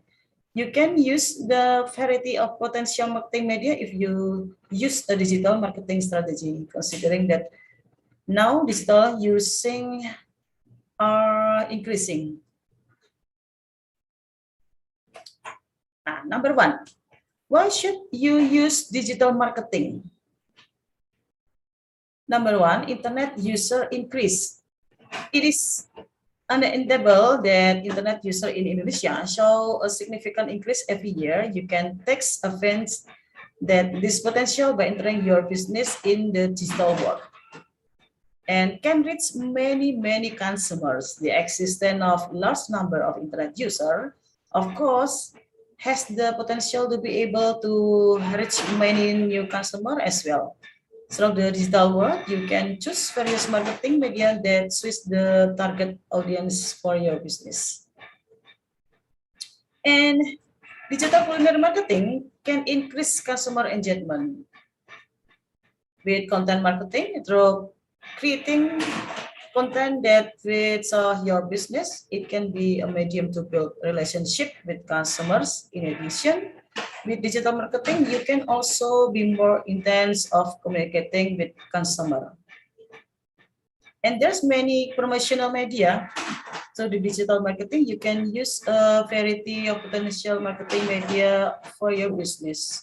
Starting from social media, website to paid advertising, you can also choose based on the needs and abilities for your business in the managing marketing media. The more interesting and consistent in managing marketing media, the higher the chance you can get to increase of your sales. And of course, potential promotion. In addition to providing various marketing media by using digital marketing, you can get promotional costs and affordable prices. You can even get promotional media for free according to the media you will use. So, what we should do? Then the question, how should we have faced the digital culinary era to increase sales and develop more? And number one, pay attention to your product branding and design. Creating value and good product display can be a first impression for your business. You can make an attractive product photo display so that you can get suggest customer to be interested in your product. If you can make an attractive product photo display, you can use branding and design services from Google Social. And don't forget, copywriting is very important. Copywriting and soft selling. Writing product description and caption in culinary business content greatly determine customer purchasing decision. You need to pay attention to copywriting and multiply sentences that content soft selling. And optimize your social media, of course. Social media is one of the digital marketing strategies that has the potential to get a lot of new customers. Now, it's not only the fashion business that was entered the digital world. Many culinary business are using social media to increase product branding and sales of your business. Create your business website. In addition to social media, you can also create business website. Through a business website, you can provide more specific information to be reached by customers. In addition, you can also have an official account to carry out marketing management to make it easier for customers to reach your product information. And then optimization of your business website. After having a business website, you also need to pay attention to website optimization. With good website optimization, it can be a strategy to reach wider range of customers so you can further increase sales. And then take advantage of potential ads. Take advantage of potential ads of when the consumer decide to buy because they see scared advertisement. By utilizing advertisement from various social media, you can increase the value of your product. In addition, you can also get a lot of new customer if the ad you make are as attractive as possible. Moreover, product from the culinary business will have great potential in influencing consumer with suggestive advertising display. And then use various promotion strategies. And last, conduct basic survey from business insight. I have a video from Chicken Fried and Duck Joyo by Venherska Venherska. Yes, please enjoy. Hello, I'm Rizka from Semarang, Indonesia. I own a restaurant serving fried chicken and duck. During pandemic, we need to do extra effort in order to keep our business running. First, we need to create innovation on our products. Second, we need to keep promoting, especially online, because everything goes online at the moment. Last but not least, we may not give up on doing our business, as business in the culinary will always exist, as all humans need food. So, keep going.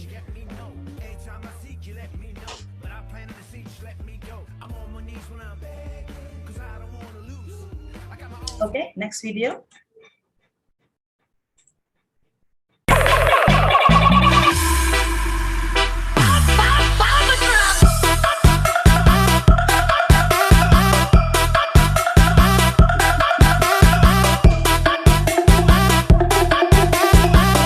It's so funny. Culinary chicken and duck joyo has a distinctive and spicy chili taste. The specialty in of culinary preparation here is the tender chicken and ducks, which melt in the mouth. The owner of Joyo, Venherska Venherska, often upload TikTok videos for the purpose of promoting her culinary business as well as expanding her customer network. TikTok is very effective in promotional media because apart from being updated, she said.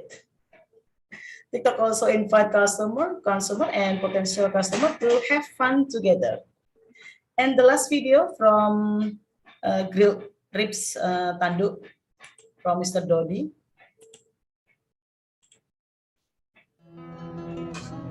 Manusia dalam memenuhi kebutuhan itu. Bentuk sangat dipengaruhi oleh teknologi yang dikreasikan. Sudah beberapa akun tadi sudah dibacakan. Siswa saya katanya itu. Saya yang merasa muda, Pak. Kecil itu juga dicoba. Jadi kapan detail ya kita pakai kelas kecil, kapan yang ngeblok itu. Itu syaratnya dari panglima perangnya Dewa Rebo itu seperti itu gitu kan.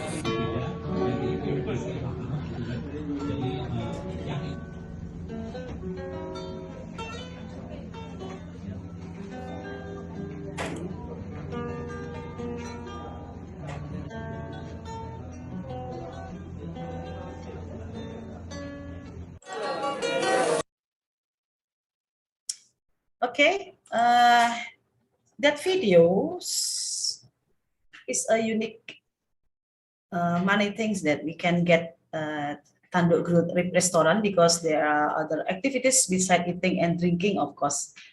And it is also a gathering place for artists, painters from all over the city.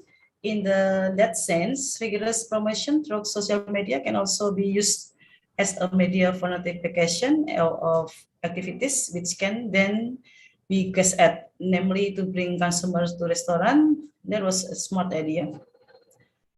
I have a conclusion about digital culinary, about culinary entrepreneurs. If they want to business their final to develop, they must be more careful in the internal management and always promote their culinary business through digital social media and are committed to satisfying customer according to what they pay for the culinary pleasure offered by the restaurant. Okay, that was my presentation and I hope it will be received, and I apologize if there are errors in the delivery. Thank you very much and see you next time. Thank you, Mrs. Novita. Yeah, thank you for our speaker from presentation. It's amazing. And the next session we have Q&A session. Maybe any audience wanna ask question, you can write in your room chat, or you can raise your hand. Yeah. First we have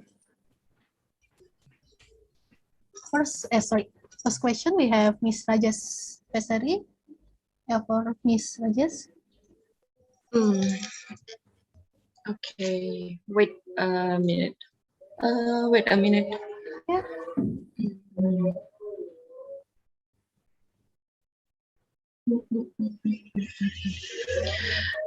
Okay, then. Hi, good morning, everyone. My name is Rajeshwari. I'm a third semester student of Stekom University.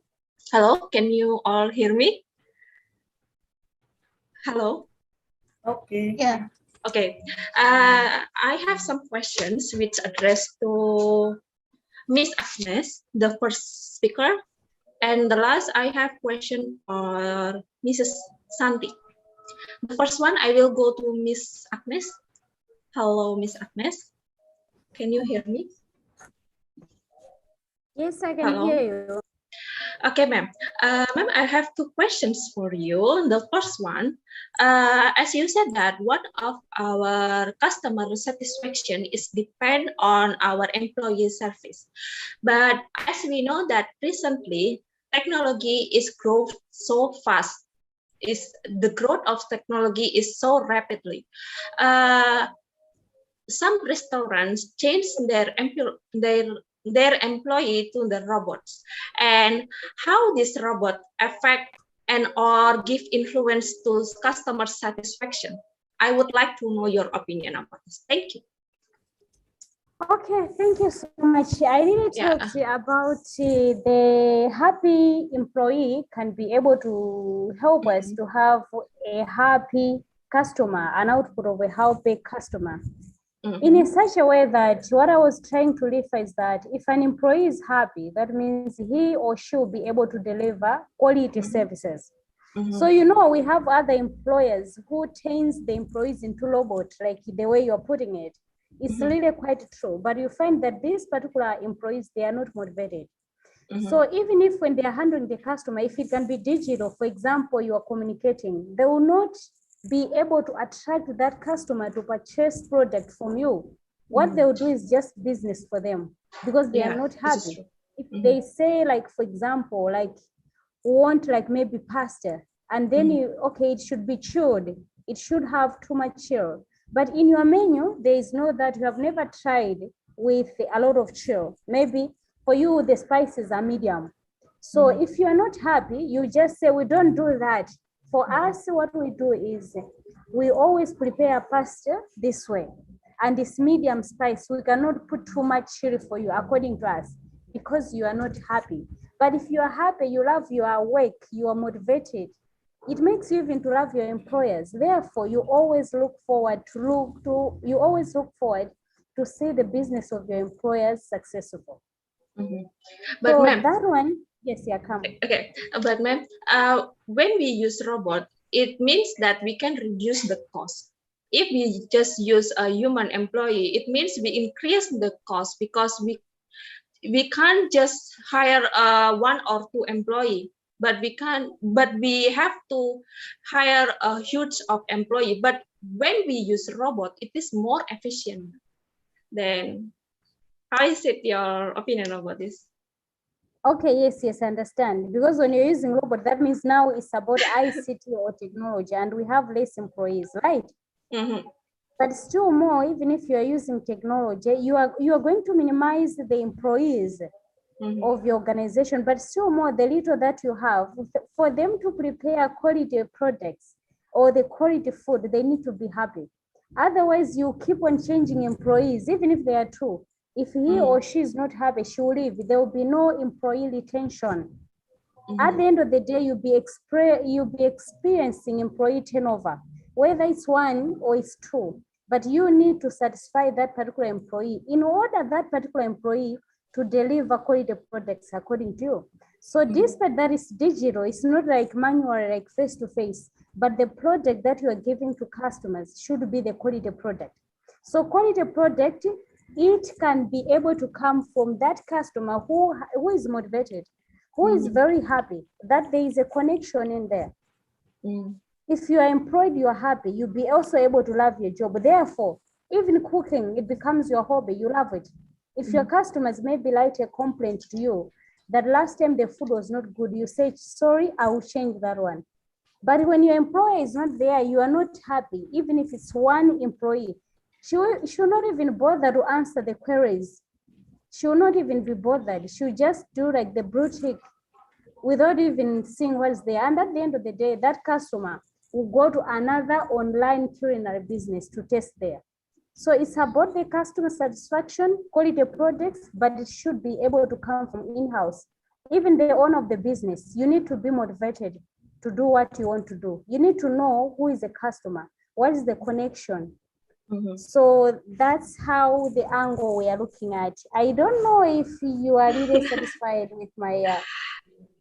Okay, I'm quite satisfied. Okay, but ma'am, I would like to add some comment in your statement about belief that customer is always right. I'm half agree with that because as we know, we can't simulate every customer and we can't predict that every customer which come to us will have a bad behavior, will come with us with a good attitude or good behavior, or maybe when they are coming to us, perhaps they are in a messy mood or something like that.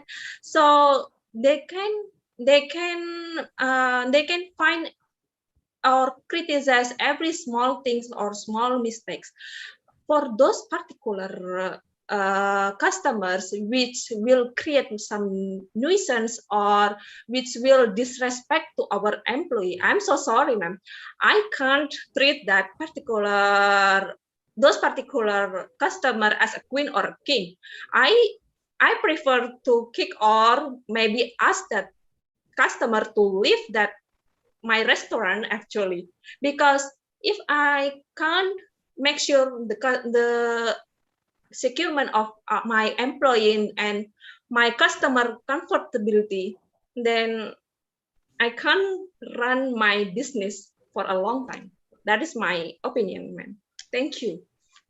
Thank you so much. That is quite a good comment. Yes, yeah, you are very right. There are some things that you can put into consideration, some no. For example, I'll give you an example like a customer harassing the employee. We can't say that the customer is light, no. So here we are looking at the business, but we have also looked at the welfare of employee and also the image of your business. So for example, we are taking that the customer is always light. We should be able to treat a customer as a queen. We are looking at the angle whereby you as an video, the things that he's complaining, it will not affect you like emotionally, like physically. For example, the customer is just complaining, like, you know, there are some customers, they just complain anyhow, everything to them, they are not happy, but they have money. So to them, like they're complaining about your food, yet others, they're enjoying about the food. So the thing is, you just ask them, Mom, okay, we are sorry, how do you like it? You'll be surprised that you find that the same menu you prepared for one customer is happy, the other customer is not happy. So the thing is, according to him or her, because it's considering about the food, concerning about the food, you just say yes. For example, when the person is insulting you, the customer is insulting you, don't answer back. Because when you're answering back, shouting back, other customers are able to see. So if the other customers are able to see, they will run away from that business. They will not hear about your part. They'll just see the employees of this particular business, they are very stubborn. So what you see is you don't answer back. Once you don't answer back, and then what happens, you tell your supervisor.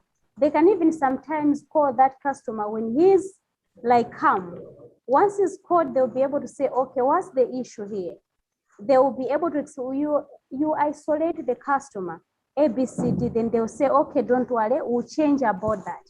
So if the situation is not harming you, you are able to entertain the customer. But if it's harming you, You can't just start a fight or insulting in the presence of other customer or maybe in the social media, because those ones, they will just do the screenshot and share it to everybody and it's going to tarnish your image. So other customers, if you know that they are bringing harmful things and you are not safe in your life, you don't have to entertain that one. For you, if you can't manage, report to your supervisor or your manager. And the manager should be that particular person who cares about your welfare, not only the money. If that is not happening, you see that your life is at risk, then you quit. That's it, you quit, because at the end of the day, we need to think about your life. But those customers that just complain anything, anyhow, you know, we just listen. Okay, ma'am, we understand. Okay, ma'am, then how do you want us to do? Here's a suggestion from that customer and apply that one. You only take the things that are feasible, things that can be done, that are doable, you apply it. Other things that are not doable, you approach to that customer in a polite way. I understand that is for you, but unfortunately, we really apologize. On behalf of maybe the team, employees, we are apologizing that we cannot manage to offer this because of these reasons. If you are not sure how you can answer, then you ask your superiors, how can I address this issue? But when you are dealing with customers, you don't use your emotions. Even if he insults you or she insults you, maybe because you said no to the advances, just keep quiet and do your job. Even you smile when you're not forced to smile. But you have to take only things that cannot affect you, but don't insult the customer. Don't make him feel or make her feel that he's wrong. Make her feel that he's right. But you only apply the things that cannot affect your business. So thank you so much for that. At least we had a clarification even to other people. Thank you for answering and suggestion, ma'am. Thank you. Thank you. Okay, thank you. To Miss Santi, to Mrs. Santi, yeah. I have one question.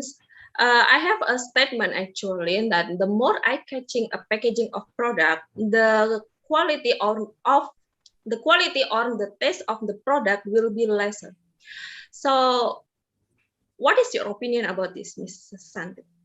About packaging to package the food, you mean? So yeah, between packaging and the taste of the product can be inversely proportional. The relationship of the packaging. The packaging between relationship between the packaging and the food product, it can make keep the food for the long. I mean, it can be long time. We can eat. So that packaging. If we make a packaging with amazing form, so it can make interest people to buy it and then make a consumer to buy. Repeat order. Ma'am, my question actually, it's not about the term life of the product but the taste of the product. The more eye-catching of the packaging, the taste of the product, the taste of the food or drinks will be lesser. That is my point. No. Because as I saw and as I do research in my market, the more eye-catching the product, so it means that company will allocate less taste. Will allocate the more cost, which will impact to the taste. That is why I said that the taste will be lesser. Maybe. So what is your opinion about this? Yeah. Maybe that was a regulation for their company to how to make an attractive packaging, so they make the food or the drink less taste. That's similar or familiar that we can find in that fact in everywhere. So maybe that's their regulation for to increase the product case. Maybe, I don't know. Okay. Just the regulation. But the regulation should be the taste or in the satisfaction yes, of course, customer. Like instant drink, like in the big outlets, such as maybe I can spell the name of the product, but 1 liters it will be different if we buy a 1 glass. So with attractive packaging. Okay, so, ma'am. Yeah.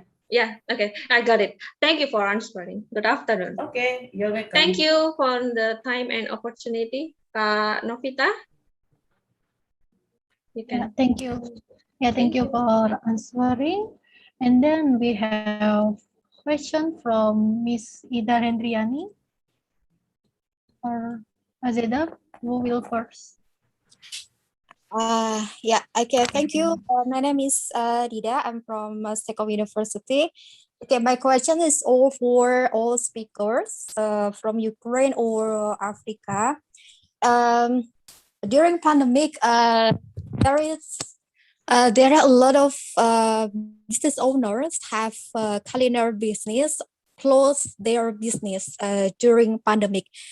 It means that they're not bankrupt, but they're still running their own business, but they change strategy of marketing, running their own business, especially culinary business.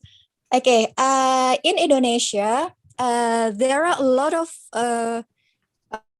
business owners, especially culinary business owners that that use that strategy. The term of strategy of marketing is ghost resto. Okay, ghost resto means that they don't have any physical resto because they close a resto, but they're still running their own business. And but they use digital marketing or social media to run their own business. Okay, my question for Ukraine, Miss Agness, yeah, are there any ghost restos in Ukraine? Okay, what do you think about that? Ghost resto. I'm sorry, Miss Ida. Yes. Yeah, for the Ukraine is Mrs. Alina Osaul and Mrs. Natalia Venherska. Yeah. From Ukraine, and the other speakers is from Africa, right? Yeah, from Agness. Okay. Yeah. Are there any ghost restos in Ukraine and in Africa? Because in Indonesia, there are a lot of business owners, especially culinary business owners, that use this strategy, marketing strategy. They run ghost resto. Okay, about in Ukraine and Africa, are there any ghost restos there? Again, what do you think about that? Thank you. Okay, maybe before I respond, thank you so much for the question, but I need a clarification. When you say ghost restaurant, what are you really trying to say? May you come again and clarify that one? Or ma'am, Novita ma'am, you can explain what's, and I can give you the right answer.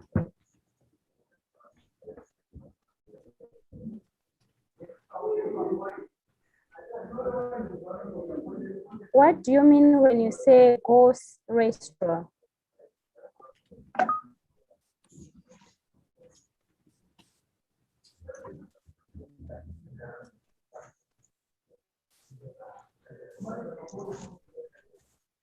Hello?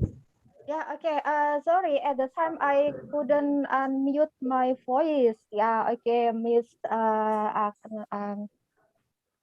yeah, ghost resto is the term. It means that that used in Indonesia. There are a lot of business owners.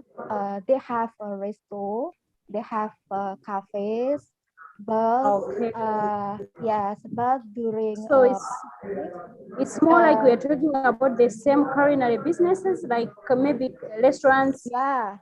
but they don't have physical restaurant. Yeah. They don't have physical cafes. They don't have a physical food store, but they still running their own business. So it's just a term, it's just a strategic of marketing. They call it a ghost resto. Yeah, actually they sell their own products via digital marketing. For example, social media, Instagram or Facebook, e-commerce or etc. Or it means that online shop or online store. Yeah. Okay. How about so in Korean? Yeah. in other way, they don't have the physical like business as such, but what they are doing is they prepare the food at home, right? Yes. Yeah. From this business, this from strategic business, they can get a more profit than conventional. Yeah. Okay. In Ukraine. Now I get your point. Yeah. Like term, okay, like I can answer you in this way. Like here in Malawi, that is Africa, but specifically in Malawi, because Africa we have a lot of country. Looking at Malawi, it's a less developed country. So when it comes to this technology, honestly speaking, we are just adapting it now. It's coming like slowly to us. We can say that we do have these ghost restaurants, whereby these particular people, they do have the businesses, but they don't rent like physical facilities, like to open a restaurant, like from home maybe to a commercial like area. That really, we can say that not all people can manage, but we have it. They are learning it from homes, but they are preparing it at home, and then maybe they go to the schools like physically. But now looking at the digital now world, like this pandemic, is a challenge to them, because despite that maybe the government would say no gathering, because these particular people, they are preparing food from home, then they are carrying it on their heads, or sometimes using maybe the cab to the destination of selling. For example, they'll go to the universities during lunch hour to sell snacks, or they'll go maybe to the offices to sell snacks, but prepared at home, running away from the cost of renting the place. But now in digital, looking at how backward a bit we are, it's very much expensive to them. But some of them are really managing, but those who are managing, it's a bit slow. But because when it comes to the marketing online, not all will say like maybe 40%, they are able to use, this data, the bundle. They are few to access to that particular type of technology to be checking food online. Most people, they prefer like physically, to purchase it physically, because they are also running away from these internet facilities. And even here, it's a bit expensive when it comes to internet. Unlike maybe some of the countries like you guys. So we do have, but only few are able to do it online. Very, very few. But most of those who are managing to do it online, they are the big, like maybe businesses.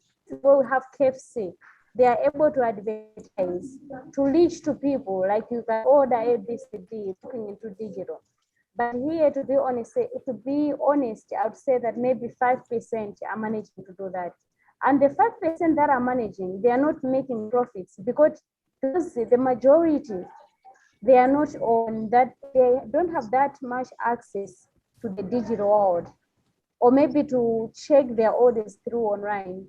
But now the government is trying to promote, is also trying like to encourage people to do this culinary business using the digital. But to be honest, it's really struggle this side, unlike when you don't use the digital. Thank you. I think you have an idea.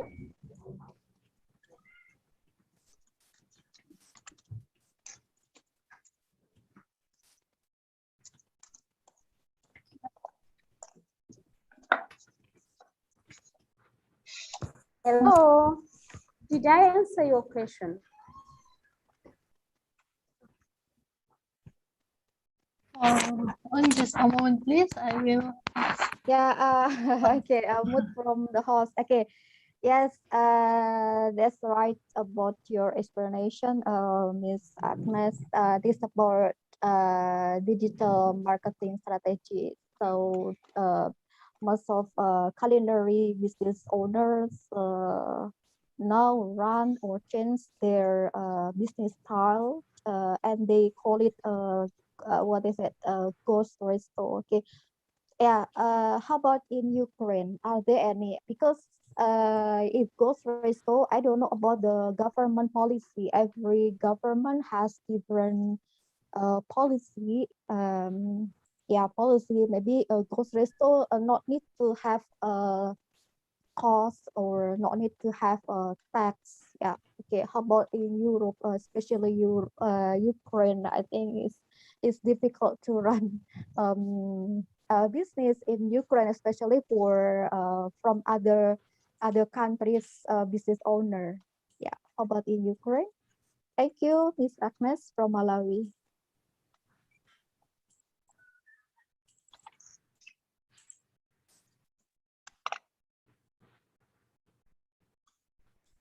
Alina, you can answer, and after you. Oh, mute. Hey, Miss Yes, Alina, your voice is a mute.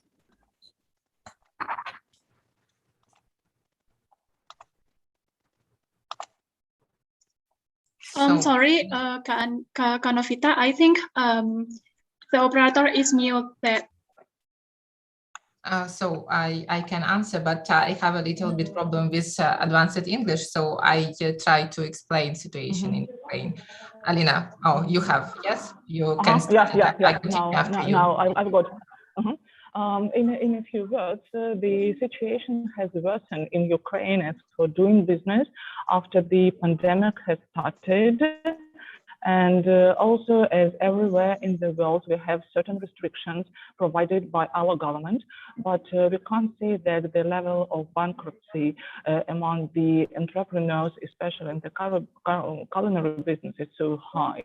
I can assure you that our businesses have a long-run strategy, and they're trying to transform their businesses and their activities to the challenges of the pandemic. And the owners of culinary businesses, mainly family businesses, small and medium-sized companies, they tried maybe not to shift all their activities to the digital sphere, but maybe part of it. I'm not sure that there are absolutely digital types of companies. Maybe Natalia will give you some examples of them, but mainly they try to combine their activities. In a certain way, they provide services for the vaccinated clients, and those who can't fully participate in everyday activity and to visit restaurants, cafe, or farms, they give them digital services. And also the indicator of this situation in Ukraine is a flourishing SMM business and flourishing companies in this marketing sphere. So everyone tries to use different websites and other instruments and opportunities.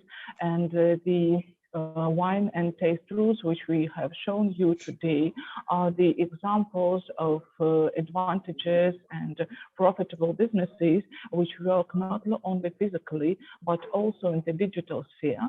And I would like to point out that the behavior of our customers, the consumers of culinary products, has also changed.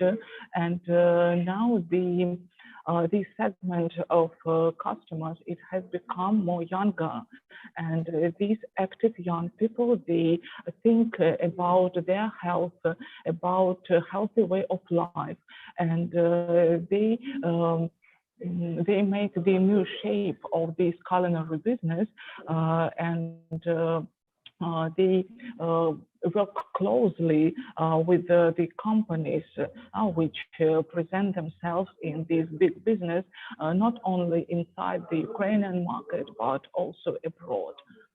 Natalia? If you don't mind, I will continue using Ukrainian language, and Alina, you could translate, please, okay? В Україні на сьогоднішній момент, наприклад, змінилися моделі ресторанів, які до сьогодні працювали на виніс, наприклад, рибної продукції. І вони створили такі інтернет-платформи, саме віртуальні ресторани. Про специфіку And in Ukraine, the restaurants which were working in the culinary business, they have changed their models of activity, especially fish restaurants, those who worked online for the outer suppliers. І в цих віртуальних платформах можна приєднатися, наприклад, цілою компанією і чекати, спілкуватися на цій платформі, відвідувати, бачити один одного, і в цей час вам готується їжа для того, щоб її використати на take-out. And these fish online restaurants, they provide now special virtual platforms where guests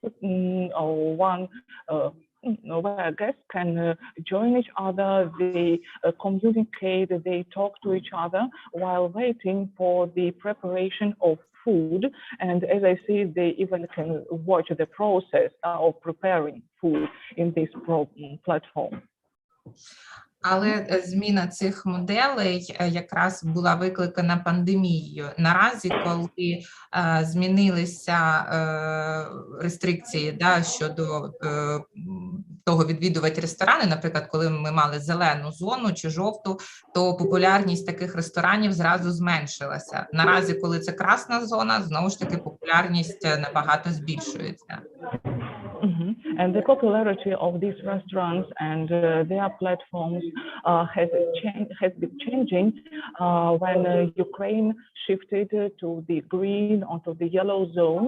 It worsened, but when 2 weeks ago we shifted to the red zone, the popularity of such virtual platforms became high again.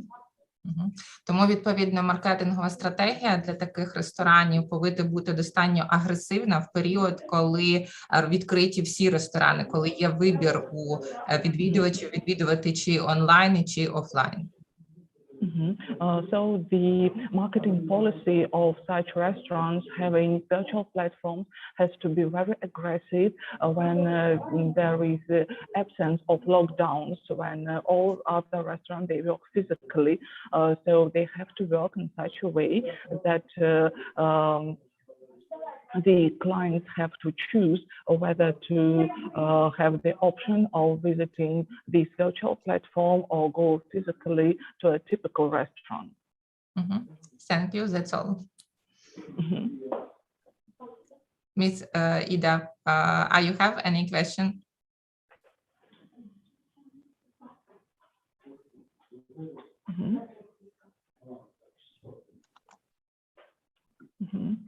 Okay, may I ask question?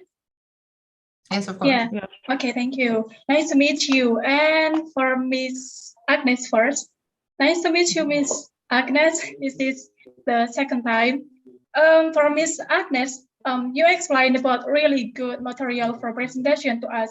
You said by investing in quality equipment, we can make sure our food business and is for more efficient. And then, but how to select equipment quality? Is there any step for processing that for find a really good equipment with a good quality? Thank you. Sorry, may you come again on your question? Okay. As you explained before, how to select the equipment quality? Is there any step for processing to selecting equipment quality, or for find a really good equipment with a good quality? I mean, for step up, is there any step for finding the equipment quality? Okay, thank you so much. If I heard you correctly, you're asking a question that how can equipment quality lead to successful business, right? Yes. Or like the food, yeah. Yeah. Okay, Thank you so much. So when you look into the equipment, the quality equipment, we are looking that in culinary business, you are supposed to have equipment. Yes, you can have the ones that are of quality, the ones that are not of quality. But since this is a business to stay, you need to have the equipment that can sustain your business for a long period of time. So that, for example, if you are using some pots that are of quality, pots to cook, you should make sure that that particular pot can take you at least for a year or 2 years. Because if we buy just something that is not of quality, you find that you buy today and tomorrow it's leaking. It makes it hard for you even to cook food. At the same time, you have to take another money to purchase. So there is no that sustainability. And at the end, you find that your profits, you are just investing in the equipment.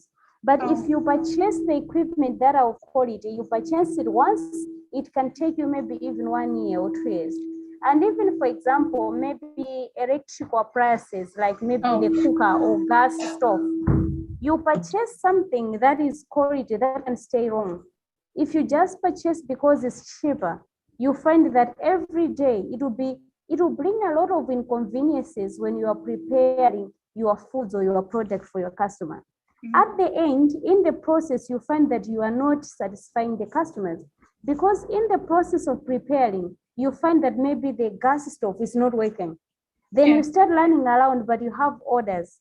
So if you have orders, you are not delivering to your customers. The customers can run away from you because they will not even know that you are experiencing a problem that is in association or in line with your equipment.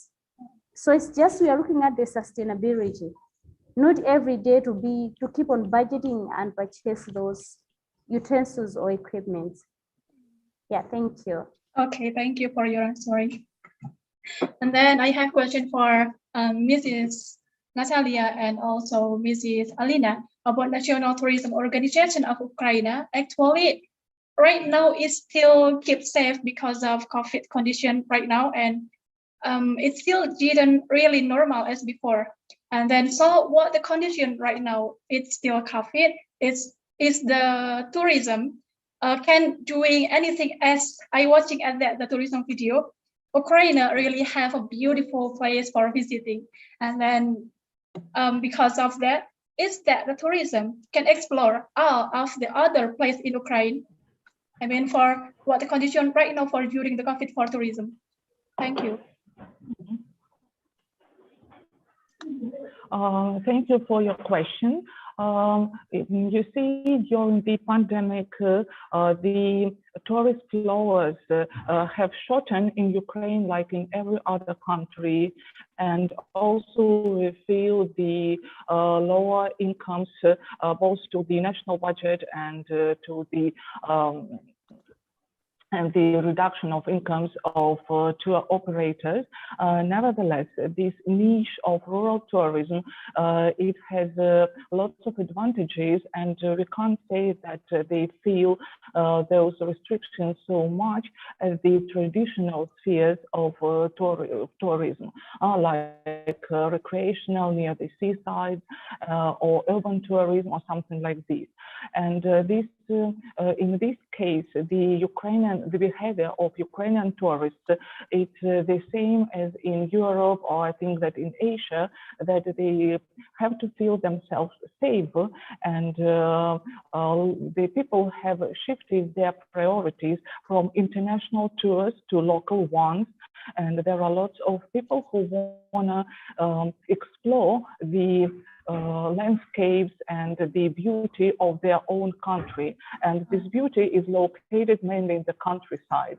And from this point of view, the businesses which are located in our rural territories, and maybe you know, Ukraine is an agricultural country. Yeah. We have got industrial businesses, but there are lots of agricultural land and agricultural activities, or our western parts of Ukraine, where the rural tourism it's more developed than in the central or in the southern parts, and these businesses they have learned how to attract funding, not only from our local authorities, but also from the European Union, to use the experience of rural businesses in the EU countries.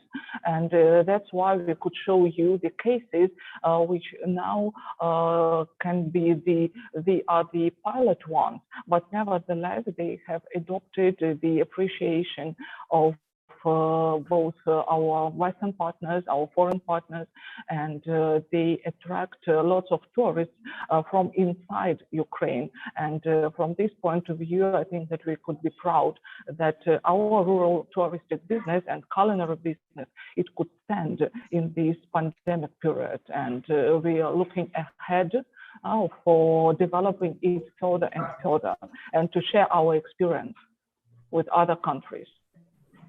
Okay.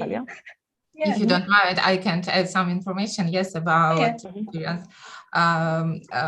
В Україні в цьому році був просто бум з Саудівської Аравії, і саме які відвідувачі відвідували Закарпаття, і їх приваблювала як природа, холодний клімат, так, такий більш прохолодний порівняно, і гастрономічна культура. І взагалі цей бум був один з найбільших за весь, скажімо так, період існування туристичних відносин між Саудівською Аравією і Україною. And this year in Ukraine, there was a real touristic boom from Saudi Arabia. This is for the first time where lots of tourists from this country, both men and women or families, visited Ukraine. And not only the capital city of Kyiv or other big cities, but mainly our Carpathian region, which we showed you, where there are lots of mountains, forests, and the rural tourism business is concentrated over there. And they were interested not only in our general, more mild climate, and which is colder than in Saudi Arabia, but also our gastronomic business. And services which could be provided by our operators. And I want to add to what Natalia has said, that the small family businesses in Carpathian region, they adopted very quickly to serving Arabian tourists and Saudi Arabia tourists. They provided them services in Arabic, they learned few words, they found it translated, they made the advertisement in Arabic language. So they tried to be more polite and more open to them. And that was the first precedent, first time. And now we know that we can adapt quickly to these challenges and to new tastes from the outer market, which comes to Ukraine. Okay, thank you for your answering. And then it's the first time I hear about Ukrainian language. It's really nice. Thank you. You're welcome. Thank you.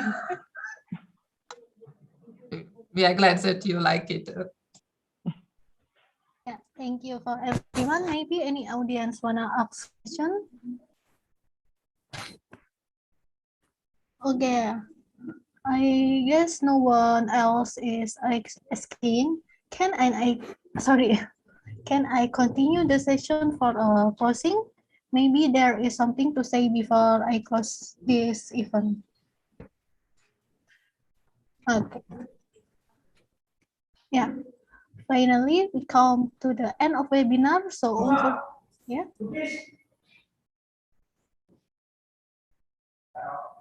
Okay. Yeah, finally we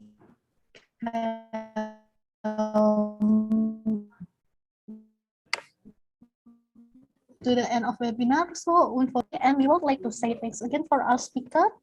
Further information will be beneficial audience, and I hope we can meet again at other event. Thank you for our audience. Thank you for Mrs. Natalia and also Mrs. Alina and Miss Agness and Mrs. Santi. I hope we can meet again in the next event. Thank you, everyone. Thank you. Bye-bye. Thank you for asking us to participate. Thank you so much. Thank you, Mrs. Natalia. Bye-bye. Thank you, Sir Agness. Bye-bye. Bye. See you. You.